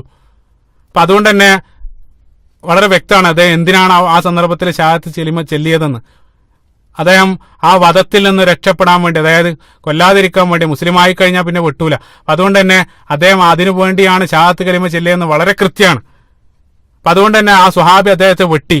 പിന്നീട് പ്രവാചകൻ സല്ലല്ലാഹു അലൈഹി വസല്ലമയുടെ അടുത്ത വാർത്ത എത്തിയ സന്ദർഭത്തിൽ പ്രവാചകൻ സല്ലല്ലാഹു അലൈഹി വസല്ലമയുടെ പ്രതികരണം നമുക്ക് രണ്ട് ഹദീസുകളായിട്ട് കാണാൻ സാധിക്കും. ആദ്യത്തിൽ നബി സല്ലല്ലാഹു അലൈഹി വസല്ലം ഹദീസിൽ പറയുന്നത്, നിനക്ക് എങ്ങനെ അയാളുടെ ഹൃദയം നീ പിളർത്തി നോക്കിയോ എന്നാണ് സ്വഹാബിയോട് നബി സല്ലല്ലാഹു അലൈഹി വസല്ലം ദേഷ്യത്തോടു കൂടെ ചോദിച്ചത്. അദ്ദേഹം കലിമ ചൊല്ലിയിട്ടുണ്ടെങ്കിൽ അദ്ദേഹത്തിന്റെ നെഞ്ച് നീ പിളർത്തി നോക്കിയോ? അദ്ദേഹം ഏതർത്ഥത്തിലാണ് ചൊല്ലിയതെന്ന് നിനക്ക് തീരുമാനിക്കാൻ ആര് അധികാരം നൽകിയെന്നാണ് പ്രവാചകൻ സ്വഹാബിയോട് ചോദിച്ചത്. അതേ സന്ദർഭത്തിൽ മറ്റൊരു റിപ്പോർട്ടിൽ നമ്മൾ കാണുന്നത്, നബി സല്ലല്ലാഹു അലൈഹി വസല്ലം ചോദിച്ച ആ സാക്ഷ്യമെങ്ങാനും നിനക്കെതിരായിട്ട് നാളെ മരണാനന്തര ജീവിതത്തിൽ അള്ളാഹു സുബ്ഹാനഹു വ തആല കൊണ്ടുവന്നാൽ നീ എന്ത് ചെയ്യുമെന്നാണ് സഹാബിയോട് പ്രവാചകൻ സല്ലല്ലാഹു അലൈഹി വസല്ലം ചോദിച്ചത്. അപ്പൊ ഇത്രയും വ്യക്തമായിട്ട സന്ദർഭത്തിൽ പോലും മറ്റൊരാളെ വിലയിരുത്താൻ നമുക്ക് അധികാരമില്ലെന്നുള്ളതാണ് ഈ സംഭവം പഠിപ്പിക്കുന്നത്. പിന്നെ എങ്ങനെയാണ് ഒരാൾ ശരിയിലും തെറ്റിലും നമ്മൾ വിലയിരുത്തുക? അപ്പൊ ശരിയായത് തെറ്റേതെന്ന് തീരുമാനിക്കാൻ അള്ളാഹു സുബ്ഹാനഹു വ തആല അവിടെയുണ്ട്. അള്ളാഹു അതിനു വേണ്ടി ഒരു ദിനവും വെച്ചിട്ടുണ്ട്. നമുക്ക് നസീഹത്തോടു കൂടെ മറ്റുള്ള ആളുകൾ ഉപദേശിക്കാം. അതേ സന്ദർഭത്തിൽ ഒരിക്കലും മറ്റൊരു മുസ്ലിമിനെ വെറുക്കാനുള്ള ഒരു മനസ്സ് നമുക്ക് ഉണ്ടായിക്കൂടാ എന്നുള്ളതാണ്. അത്തരത്തിലൊരു മനസ്സ് മുസ്ലിം ഉമ്മത്തിന് വന്ന് പരസ്പരം ഐക്യപ്പെടാൻ നമ്മൾ അതായത് അഭിപ്രായ ഭിന്നതകൾ വെച്ചുകൊണ്ട് തന്നെ പരസ്പരം ഐക്യപ്പെടാൻ നമുക്ക് സാധിക്കുമെങ്കിൽ തീർച്ചയായും നഷ്ടപ്പെട്ട ഇജ്ജത്ത് അല്ലാഹു സുബ്ഹാനഹു വ തആല നമുക്ക് തിരിച്ചു നൽകാതാണ് ചരിത്രത്തിലുടനീളം നമ്മൾ കാണുന്നത്. ഏതായാലും നമ്മുടെ വിഷയത്തിലേക്ക് തിരിച്ചു വരികയാണ്. 1917 ഡിസംബറിൽ ബ്രിട്ടീഷ് സേന ഫലസ്തീന് തിരിച്ചുപിടിച്ചതിന് ശേഷം ജൂതരായിട്ടുള്ള സയനിസ്റ്റുകൾ അവിടെ, ഞാൻ നേരത്തെ സൂചിപ്പിച്ച, അതായത് സയനിസ്റ്റുകളെ ഏറ്റവും കൂടുതൽ ആദ്യത്തിൽ എതിർത്തത് ജൂതന്മാർ തന്നെയാണ്. അതിന് ഏറ്റവും നല്ല തെളിവാണ് 1917 ഫലസ്തീനെ തിരിച്ചുപിടിച്ചതിന് ശേഷം ഈ ഭൂമി സയനിസ്റ്റുകൾക്ക് നൽകുന്ന കാര്യം ചർച്ച ചെയ്യാൻ വേണ്ടി ബ്രിട്ടീഷ് പാർലമെന്റിൽ ചർച്ച വന്ന സന്ദർഭത്തിൽ അതിനെതിരെ ശക്തമായിട്ട് പ്രതികരിച്ചത് ആ ക്യാബിനറ്റിൽ ഉണ്ടായിരുന്ന ഒരേ ഒരു ജൂത മെമ്പറായിരുന്നു. നമ്മൾ ഓർക്കണം, ആ ക്യാബിനറ്റിൽ ഉണ്ടായിരുന്ന ഒരേ ഒരു ജൂത മെമ്പറാണ് ഈ ഒരു തീരുമാനത്തിനെതിരെ ശക്തമായിട്ട് അദ്ദേഹം സംസാരിച്ചു. എഡ്വിൻ സാമുവൽ മൊണ്ടാഗോ എന്നാണ് അദ്ദേഹത്തിന്റെ പേര് ചരിത്രത്തിൽ കാണുക. അദ്ദേഹം പറഞ്ഞ വാക്കുകൾ പ്രസിദ്ധ. അദ്ദേഹം പറഞ്ഞു, നിങ്ങൾ ഇത് ഇപ്പൊ ചെയ്താൽ, അതായത് ഈ ഭൂമി മുസ്ലിങ്ങളിൽ നിന്ന് എടുത്ത് അത് ജൂതർക്ക് നൽകിയാൽ അത് മുസ്ലിം ലോകത്തിന്റെ ശത്രുത ജൂത ഏറ്റുവാങ്ങാൻ കാരണമായേക്കുമെന്ന് ഞാൻ ഭയക്കുന്നു. നിങ്ങൾ ചിന്തിച്ചു, അദ്ദേഹത്തിന്റെ ആ ഒരു സംസാരത്തിൽ വളരെ കൃത്യമാണ്. ഇത്രയും കാലം മുസ്ലിങ്ങളും ജൂതരും പരസ്പരം സഹകരിച്ചാണ് പോകുന്നത്. ഈ ഒരു തീരുമാനം നിങ്ങൾ ഇപ്പോൾ എടുത്തു കഴിഞ്ഞാൽ തീർച്ചയായിട്ടും മുസ്ലിങ്ങളുടെ ശത്രുത ഏറ്റുവാങ്ങാൻ അത് കാരണമായി തീരുമെന്ന് പറഞ്ഞുകൊണ്ട് അദ്ദേഹം ശക്തമായിട്ട് എതിർത്തു. പക്ഷെ അദ്ദേഹത്തിന്റെ ആ ഒരു ഒറ്റയാൾ പോരാട്ടത്തിനൊന്നും അവിടെ വിജയം ഉണ്ടായിരുന്നു. അവസാനം ഫലസ്തീൻ ഇവർക്ക് നൽകാൻ വേണ്ടി ബ്രിട്ടൻ തീരുമാനിക്കുകയാണ്. നിങ്ങൾ ചിന്തിച്ചു നോക്കുക. അപ്പോൾ പിന്നീട് നമുക്ക് 2ാം ലോകമായുധ കാലം വരുന്നു. അപ്പൊ ഈ ആദ്യത്തിൽ ഈ 1ാം ലോകമായുധത്തിന് ശേഷവും ഫലസ്തീനിലേക്കുള്ള കുടിയേറ്റം ചെറുതായ രൂപത്തിൽ നടന്നു. പിന്നീട് 2ാം ലോകമായുധ കാലത്ത് ഹിറ്റ്ലറിന്റെ പീഡനവും മറ്റുമായപ്പോൾ ജൂതന്മാരും വലിയൊരു വിഭാഗം ജൂതന്മാർ അവിടെ ഈ ഫലസ്തീനിലേക്ക് കുടിയേറുകയും അങ്ങനെ 1948 ബ്രിട്ടൻ പിടിച്ചടക്കിയ ഭൂമി സയനിസ്റ്റുകളുടെ കയ്യിലേൽപ്പിച്ചുകൊണ്ട് ബ്രിട്ടൻ അവിടെ നിന്നും പിന്മാറുകയാണ്. അതോടെ ഫലസ്തീനിൽ ഇസ്രായേൽ എന്നുള്ള ഒരു ജാരസന്തതി അവിടെ പിറന്നു വീഴുകയാണ്. അതാണ് ഇസ്രായേലിന്റെ ഉത്ഭവമായിട്ട് ബന്ധപ്പെട്ട് നമ്മൾ മനസ്സിലാക്കേണ്ട ചരിത്രം. ഇതിനിടയിൽ നിരവധി ചരിത്രം വരുന്നത്, അതൊന്നും ഞാനിവിടെ സൂചിപ്പിക്കുന്നില്ല, സമയം അനുവദിക്കുന്നില്ല. അത് ലോകരാഷ്ട്രങ്ങളെല്ലാം ആ സന്ദർഭത്തിൽ ആ ഒരു നടപടിയെ ശക്തമായിട്ട് എതിർത്തു. നമുക്ക് അഭിമാനിക്കാം, നമ്മുടെ രാജ്യം ഇന്ത്യയും ശക്തമായിട്ട് അതിനെതിർക്കേണ്ടായി. നമ്മുടെ രാഷ്ട്രപതി മഹാത്മാഗാന്ധി, അദ്ദേഹത്തിന്റെ വാക്കുകൾ പ്രസിദ്ധമാണ്. 1938 അദ്ദേഹം പറഞ്ഞു, അതിനെതിരെ ശക്തമായിട്ട് അദ്ദേഹം പ്രതികരിച്ചുകൊണ്ട് അദ്ദേഹം എഴുതിയത്, ഇംഗ്ലീഷുകാർക്കും ഫ്രാൻസ് ഫ്രഞ്ചുകാർക്കും അവകാശപ്പെട്ടതുപോലെ ഫലസ്തീൻ അറബികൾക്ക് അവകാശപ്പെട്ടതാണ്. അറബികളുടെ മീതെ അവിടെ ജൂതന്മാരെ അവരോധിക്കുന്നത് കടുത്ത അപരാധമാണെന്ന് നമ്മുടെ രാഷ്ട്രപിതാവായിട്ടുള്ള ഗാന്ധിജി അന്ന് എഴുതുകയുണ്ടായി. അതേപോലെ പിന്നീട് സ്വാതന്ത്ര്യം കിട്ടിയതിനു ശേഷവും ആദ്യത്തെ പ്രധാനമന്ത്രിയായിട്ടുള്ള നെഹ്റുവും അതേ നിലപാടായിരുന്നു സ്വീകരിച്ചത്. പിന്നീട് ചരിത്രത്തിലുടനീളം ഇന്ത്യ ഫലസ്തീൻ അനുകൂലമായിട്ട് നിലപാടുകളായിരുന്നു സ്വീകരിച്ചത്. പക്ഷേ അതിനൊരു മാറ്റം വരുന്നു. നമുക്കറിയാം, 2013 അതിലൊരു മാറ്റം വന്നു. ആദ്യമായിട്ട് ഒരു ഇസ്രായേൽ പ്രധാനമന്ത്രി ഏരിയൽ ഷാരോണെ ഇന്ത്യയിലേക്ക് ക്ഷണിച്ചു. ആരായിരുന്നു ക്ഷണിച്ചത്? ഞാനിവിടെ പറയുന്നില്ല. അതിനുശേഷം ഒരല്പം കൂടെ കടന്ന് ഇപ്പോൾ ഫാസിസ്റ്റുകളുടെ കയ്യിൽ തന്നെ ഭരണം കിട്ടിയ സന്ദർഭത്തിൽ ഇസ്രായേൽ സന്ദർശിക്കുന്ന ആദ്യത്തെ ഒരു ഇന്ത്യൻ പ്രധാനമന്ത്രിയെ നമുക്ക് ലഭിക്കുകയുണ്ടായി. അപ്പൊ കാരണം എന്താന്ന് വെച്ചാൽ, ഫാസിസവും സയനിസവും അവരെല്ലാം നമുക്കെതിരെ ഒറ്റക്കെട്ടാണ്. ശത്രുക്കൾ നമുക്കെതിരെ ഒന്നിക്കുമ്പോഴും നമുക്കിടയിലുള്ള ഭിന്നത വർദ്ധിച്ചുകൊണ്ടിരിക്കുകയാണ്. നിങ്ങൾ ആലോചിച്ച് നോക്കണം. അപ്പൊ മുസ്ലിങ്ങൾ ഒന്നിക്കാത്തിടത്തോളം കാലം ശത്രുക്കൾ നമ്മളെ കീഴടക്കും എന്നുള്ളതാണ്. ഈ രൂപത്തിലാണ് ഇവർ ഫലസ്തീൻ ഉണ്ടാക്കുന്നത്. പ്രസിദ്ധമായിട്ടുള്ള ആ ഒരു ഐക്യവുമായിട്ട് ബന്ധപ്പെട്ട് നബി സല്ലല്ലാഹു അലൈഹി വസല്ലമയുടെ മനോഹരമായിട്ടുള്ള ഹദീസ് നേരത്തെ ഞാൻ സൂചിപ്പിക്കാൻ വിട്ടത് കൂടെ ഇവിടെ സൂചിപ്പിക്കണം. നബി സല്ലല്ലാഹു അലൈഹി വസല്ലം പറഞ്ഞു, അവസാന നാളിൽ ശത്രുക്കൾ നിങ്ങൾക്കെതിരെ ഒന്നിക്കും. നബി സല്ലല്ലാഹു അലൈഹി വസല്ലം ഹദീസിൽ പറയുന്നത്, വിശന്നിരിക്കുന്നവന്റെ മുമ്പിൽ ഒരു ഭക്ഷണ തളിക കൊണ്ടുവന്ന് വെച്ചാൽ അവരതിനു ചുറ്റും ഇരുന്ന് ആർത്തിയോടുകൂടെ കഴിക്കുന്നത് പോലെ ശത്രുക്കൾ മുസ്ലിങ്ങളെ വീതിച്ചെടുക്കുമെന്നാണ് നബി സല്ലല്ലാഹു അലൈഹി വസല്ലം ഹദീസിൽ പറഞ്ഞത്. ഇത് കേട്ട സന്ദർഭത്തിൽ മസ്ജിദ് നബവിയിൽ ഇരിക്കുന്ന സ്വഹാബികൾ അത്ഭുതത്തോടെ കൂടെ ചോദിച്ചു, പ്രവാചകരെ, മുസ്ലിങ്ങളെ എണ്ണത്തിൽ കുറവുള്ളത് കൊണ്ടാണോ ഇതേ രൂപത്തിൽ മുസ്ലിങ്ങളെ ശത്രുക്കൾ കീഴടക്കുന്നത്? അപ്പൊ പ്രവാചകൻ സല്ലല്ലാഹു അലൈഹി വസല്ലം പറഞ്ഞു, എണ്ണത്തിൽ കുറവുള്ളതുകൊണ്ടല്ല, എണ്ണത്തിൽ അവർ ഒരുപാടായിരിക്കും. സുബ്ഹാനല്ലാഹ്, നമ്മൾ ഇവിടെ അല്പം നിർത്തിക്കൊണ്ട് നമ്മൾ ചിന്തിക്കേണ്ട ഒരു കാര്യം, മസ്ജിദ് നബവിയിൽ എണ്ണപ്പെട്ട സ്വഹാബത്ത് മാത്രം പ്രവാചകന്റെ മുന്നിലിരിക്കുന്ന സന്ദർഭത്തിലാണ് നബി സല്ലല്ലാഹു അലൈഹി വസല്ലം ആ വാക്ക് പറയുന്നത്. അതായത് നിങ്ങൾ എണ്ണത്തിൽ ഒരുപാടായിരിക്കും എന്ന് പ്രവാചകൻ സല്ലല്ലാഹു അലൈഹി വസല്ലം അവിടെ വെച്ചുകൊണ്ട് പറയാം. അതായത് ഈ മതം എല്ലാത്തിനെയും അതിജയിച്ച് ലോകത്തെ പ്രബല ശക്തികളിൽ ഒന്നായിട്ട് മാറുമെന്നുള്ള ഭാവിയെ സംബന്ധിച്ച് കൃത്യമായിട്ട് അറിയുന്ന ഒരു സ്രോതസ്സിൽ നിന്നായിരുന്നു നബി സല്ലല്ലാഹു അലൈഹി വസല്ലമക്ക് വഹി ലഭിച്ചത്. പ്രവാചകൻ സല്ലല്ലാഹു അലൈഹി വസല്ലം പറഞ്ഞു, എണ്ണത്തിൽ അവർ ഒരുപാടായിരിക്കും, പക്ഷേ അവര് കടലിലെ നുരകളെ പോലെ ആയിരിക്കും. അന്നഹു സെയിൽ, പ്രവാചകൻ സല്ലല്ലാഹു അലൈഹി വസല്ലം കടലിലെ നുരകളെ പോലെ ആയിരിക്കും. അതായത് കടലിൽ കടലിലുള്ള പതകൾ ഒരുപാടാണ്, പക്ഷേ അത് വളരെ ദുർബലാണ്. അതായത് ക്വാണ്ടിറ്റി ഒരുപാടുണ്ട്, പക്ഷേ ക്വാളിറ്റി ഇല്ലാത്ത വലിയൊരു വിഭാഗമായിട്ട് മുസ്ലിങ്ങൾ മാറുന്ന സന്ദർഭത്തിൽ ശത്രുക്കൾ നമ്മളെ വിഭജിച്ചെടുക്കുമെന്നാണ് മനോഹരമായിട്ടുള്ള ഹദീസിൽ നബി സല്ലല്ലാഹു അലൈഹി വസല്ലം പറയുന്നത്. എന്നിട്ട് ഹദീസിന്റെ അവസാനം പ്രവാചകൻ സല്ലല്ലാഹു അലൈഹി വസല്ലം പറഞ്ഞു, ഇതേ രൂപത്തിൽ മുസ്ലിങ്ങൾ ആകാനുള്ള കാരണം 2 കാരണമാണ് നബി സല്ലല്ലാഹു അലൈഹി വസല്ലം ഹദീസിൽ പറയുന്നത്. ഒന്ന് ഹുബ്ബുദ്ദുനിയ, ദുനിയാവിനോടുള്ള അവരുടെ കടുത്ത പ്രേമം. അതേപോലെ തന്നെ വകറാഹിയത്തുൽ മൗത്ത്, മരണത്തോടുള്ള അവരുടെ വെറുപ്പ്, മരിക്കാൻ ഭയം. ഈ നശ്വരമായിട്ടുള്ള ദുനിയാവിൽ കാലാകാലം ജീവിക്കുമെന്നുള്ള തോതിൽ ദുനിയാവിന് വേണ്ടി അവർ മത്സരിച്ചു കൊണ്ടിരിക്കുകയാണ്. അതേ സന്ദർഭത്തിൽ മരിക്കുന്നതിന് അവർ ഭയപ്പെടുകയും ചെയ്യുകയാണ്. ഇതായിരുന്നില്ല നമ്മുടെ മുൻഗാമികൾ അള്ളാഹുവിന്റെ മാർഗത്തിൽ മരണപ്പെടാൻ വേണ്ടി സന്നദ്ധമായപ്പോൾ ഇന്ന് നമ്മൾ ദുനിയാവിന് വേണ്ടി മരണപ്പെട്ടുകൊണ്ടിരിക്കുന്നതാണ് നമ്മൾ കാണുന്നത്. നമുക്കറിയാം, പ്രസിദ്ധമായിട്ട് അജ്നദൈൻ യുദ്ധം, ഖാലിദ് ബിൻ വലീദ് റളിയല്ലാഹു അൻഹു അജ്നദൈൻ യുദ്ധത്തിന്റെ തൊട്ട് മുമ്പ് ഖാലിദ് ബിൻ വലീദ് റളിയല്ലാഹു അൻഹു ശത്രുക്കളോട് പറഞ്ഞ മനോഹരമായിട്ടൊരു വാക്കുകളാണ് എൻ്റെ ഓർമ്മയിലേക്ക് വരുന്നത്. അദ്ദേഹം പറഞ്ഞു, ജിഅ്തുക ബിഖൗമിൻ യുഹിബ്ബൂനൽ മൗത കമാ തുഹിബ്ബുൽ ഹയാത്ത്, മരണത്തെ ജീവിതത്തെ പോലെ സ്നേഹിക്കുന്ന ഒരു ജനതയുമായിട്ടാണ് ഞാനിവിടെ വന്നിരിക്കുന്നത് എന്ന് അദ്ദേഹം ശത്രുക്കളോട് അവിടെ വെച്ചുകൊണ്ട് പറയുകയും ആ യുദ്ധത്തിൽ മുസ്ലിങ്ങൾ വിജയിക്കുകയും ചെയ്തു. അപ്പോൾ മുസ്ലിങ്ങൾ എന്നുള്ളത് നമ്മുടെ മുൻഗാമികൾ ആയിട്ടുള്ള ആളുകൾ അവര് അള്ളാഹുവിന്റെ മാർഗത്തിൽ മരണപ്പെടാൻ അതിനു വരെ അവർ ത്യാഗസന്നദ്ധരായിരുന്നു. പക്ഷെ അതേ സന്ദർഭത്തിൽ ഇന്ന് നമ്മൾ ദുനിയാവിന് വേണ്ടിയാണ് മരണപ്പെട്ടുകൊണ്ടിരിക്കുന്നത്, ദുനിയാവിന് വേണ്ടിയാണ് നമ്മൾ ജീവിച്ചുകൊണ്ടിരിക്കുന്നത്. അപ്പൊ പരലോകം മറന്ന് ദുനിയാവിന് വേണ്ടി നമ്മൾ ജീവിക്കുന്നവരായി കഴിഞ്ഞാൽ, ഹുബ്ബു ദുനിയ വകറാഹിയത്തുൽ മൗത്ത്, ആ രൂപത്തിൽ നമ്മൾ മുസ്ലിം ഉമ്മത്ത് ആയിക്കഴിഞ്ഞാൽ അവരെ ശത്രുക്കൾ കീഴടക്കുമെന്നുള്ളതാണ് നബി സല്ലല്ലാഹു അലൈഹി വസല്ലം ഹദീസിൽ നമ്മളെ മുന്നറിയിപ്പ് നൽകുന്ന മനോഹരമായിട്ടുള്ള ഹദീസ്. ഇതാണ് അവിടെ സംഭവിച്ചത്.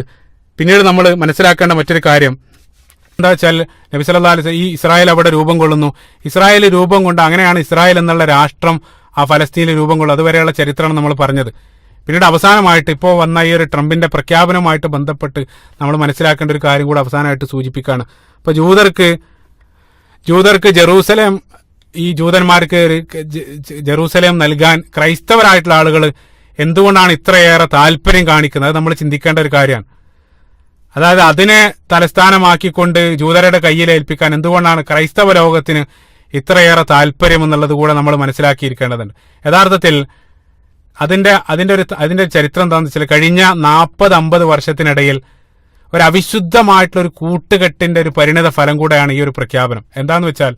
എന്താണ് കൂട്ടുകെട്ട് എന്ന് വെച്ചാൽ, ക്രിസ്ത്യൻ സിയോണിസ്റ്റുകളും അതേ സന്ദർഭത്തിൽ ജൂത സിയോണിസ്റ്റുകളും തമ്മിലാണ് ആ കൂട്ടുകെട്ട് നടന്നത്. പ്രത്യേകം മനസ്സിലാക്കണം, ഞാൻ നേരത്തെ പറഞ്ഞു ജൂതന്മാർക്കിടയിൽ ഒരു സയോണിസ്റ്റുകളുണ്ട്, അതേപോലെ തന്നെ ക്രൈസ്തവർക്കിടയിലും ഒരു സയോണിസ്റ്റുകളുണ്ട്. ക്രിസ്ത്യൻ സിയോണിസം എന്നറിയപ്പെടുന്ന ഒരു വിഭാഗം കൂടെ ഉണ്ട്. പ്രത്യേകം മനസ്സിലാക്കണം. അതായത് തീവ്രമായിട്ട് ചിന്തിക്കുന്ന പ്രൊട്ടസ്റ്റന്റ് ക്രൈസ്തവതയിലുള്ള ഒരു ചെറിയ വിഭാഗമാണ് ക്രിസ്ത്യൻ സിയോണിസ്റ്റുകൾ.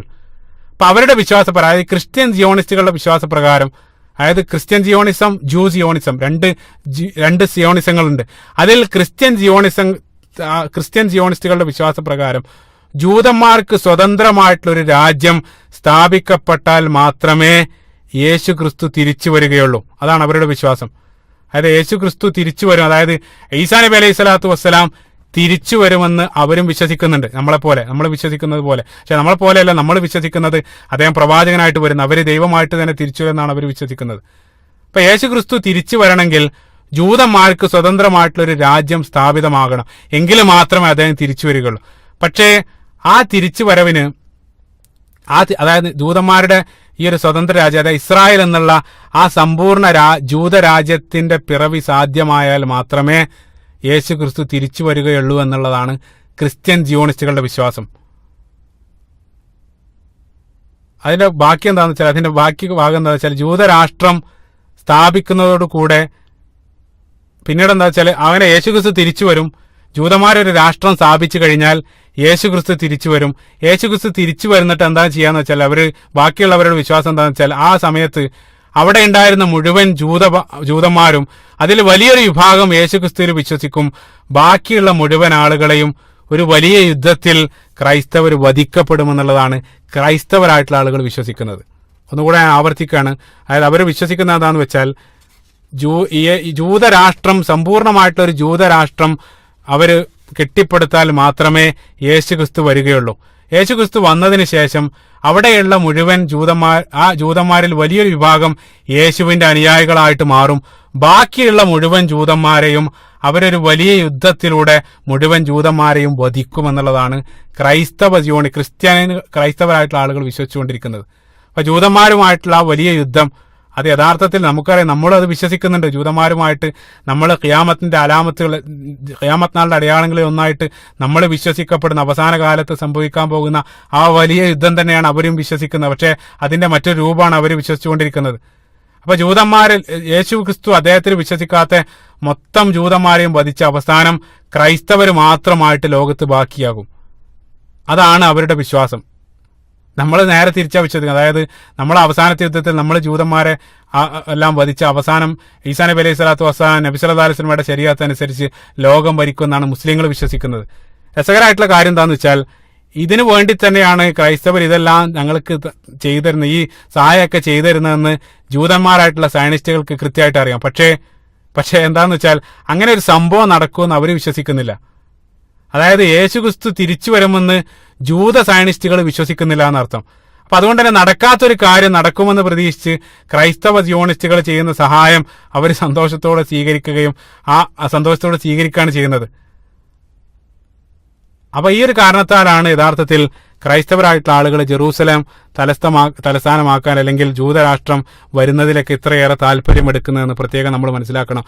ഈ മിശിഹ എന്നുള്ളൊരു സങ്കല്പം അത് വളരെ പ്രാധാന്യം അർഹിക്കുന്നുണ്ട്. ഞാൻ ഇവിടെ വിശദീകരിക്കാൻ നിൽക്കുന്നില്ല. പക്ഷേ ഈ മൂന്ന് മതങ്ങളും ഏതു രൂപത്തിലാണ് ഈസാ നബി അലൈഹി സ്വലാത്തു വസ്സലാമയെ കാണുന്നത്, ഏതു രൂപത്തിലാണ് ഈസാ നബി അലൈഹി സ്വലാത്തു വസ്സലാമയുടെ രണ്ടാം വരവിൽ ഇവർ വിശ്വസിക്കുന്നതെന്ന് കൃത്യമായിട്ട് വല്ലാഹി അത് നമ്മൾ സുബ്ഹാനല്ലാഹ് അത് നമ്മൾ മനസ്സിലാക്കുകയാണെങ്കിൽ തീർച്ചയായിട്ടും പരിശുദ്ധ ഖുർആന്റെ ആ ഒരു അത്ഭുതം, അതോടൊപ്പം തന്നെ നമ്മുടെ അധ്യാപനം എത്രത്തോളം കൃത്യമാണെന്ന് ആ മിശിഹ എന്നുള്ള സങ്കല്പം മാത്രം നമ്മൾ പഠിക്കുകയാണെങ്കിൽ മനസ്സിലാക്കാൻ സാധിക്കും. പക്ഷെ അത് പിന്നീട് മറ്റൊരു സ്ഥലത്തിൽ ഞാൻ വിശദീകരിക്കുക. ഏതായിരുന്നാലും ഫലസ്തീന്റെ ചരിത്രം ഇവിടെ ഒന്നും തീരുന്നല്ല. പക്ഷെ പലതും പറയാൻ സാധിച്ചിട്ടില്ല. പക്ഷേ ചെറിയൊരു ചിത്രം നൽകാൻ വേണ്ടിയുള്ള ഒരു പരിശ്രമം മാത്രമായിരുന്നു.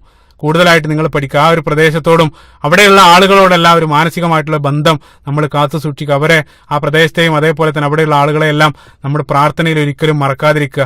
നമുക്കറിയാം വിശ്വാസികളെ സംബന്ധിച്ചിടത്തോളം അവരുടെ ഏറ്റവും വലിയ ആയുധം അത് ബോംബോ അല്ലെങ്കിൽ അത് നമ്മുടെ തോക്കോ ബോംബോ അല്ല, മറിച്ച് നമ്മുടെ ഏറ്റവും വലിയ ആയുധം എന്നുള്ളത് നമ്മുടെ പ്രാർത്ഥനകളാണ്. ആ പ്രാർത്ഥന അവർക്ക് വേണ്ടി നൽകുക. അല്ലാഹു സുബ്ഹാനഹു വ തആല ആ ഭൂമി അർഹരായി നമുക്ക് നൽകട്ടെ. അതിനുള്ള അർഹത നേടിയെടുക്കുന്ന ഒരു സമൂഹമായിട്ട് അല്ലാഹു സുബ്ഹാനഹു വ തആല നമ്മളെ മാറ്റുമാറാകട്ടെ. ചരിത്രം പറഞ്ഞ സന്ദർഭത്തിൽ നിരവധി മുൻഗാമികളായിട്ട് ധീര യോദ്ധാക്കളുടെ പേര് നമ്മൾ പറഞ്ഞു. ഇമാദുദ്ദീൻ സിങ്കി, അതേപോലെ തന്നെ നൂറുദ്ദീൻ സിങ്കി, സലാഹുദ്ദീൻ അയ്യൂബിയെ പോലെയുള്ള നിരവധി ധീര യോദ്ധാക്കളുടെ പേരുകൾ നമ്മൾ അനുസ്മരിക്കേണ്ടായി.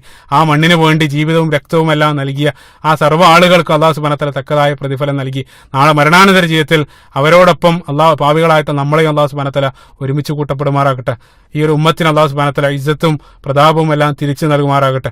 അല്ലാഹു സുബ്ഹാനഹു വ തആല പരസ്പരം സ്നേഹിക്കാനുള്ള ഒരു മനസ്സിന്റെ ഉടമകളായിട്ട് അല്ലാഹു സുബ്ഹാനഹു വ തആല നമ്മളെ മാറ്റുമാറാകട്ടെ. അല്ലാഹുമ്മ അഇസ്സൽ ഇസ്ലാമ വൽ മുസ്ലിമീൻ വഅദില്ലൽ കുഫ്ര വൽ കാഫിരീൻ. അല്ലാഹുമ്മ അൻസിർ ഇഖ്വാനൽ മുസ്തഅഫീന ഫീ ഫലസ്തീൻ വസൂരിയ വകുല്ലു ബിലാദിൽ മുസ്ലിമീൻ. റബ്ബനാ അഗ്ഫിർ ലനാ വലിഇഖ്വാനിൽ ലദീന സബഖൂനാ ബിൽ ഈമാൻ വലാ തജ്അൽ ഫീ ഖുലൂബിനാ ഗില്ലൽ ലദീന ആമനൂ റബ്ബനാ ഇന്നക റഊഫുർ റഹീം. റബ്ബനാ തഖബ്ബൽ മിന്നാ ഇന്നക അൻത സമീഉൽ അലീം വതുബ് അലൈനാ ഇന്നക അൻത തവ്വാബുർ റഹീം. അസ്സലാമു അലൈക്കും വറഹ്മത്തുള്ളാഹി.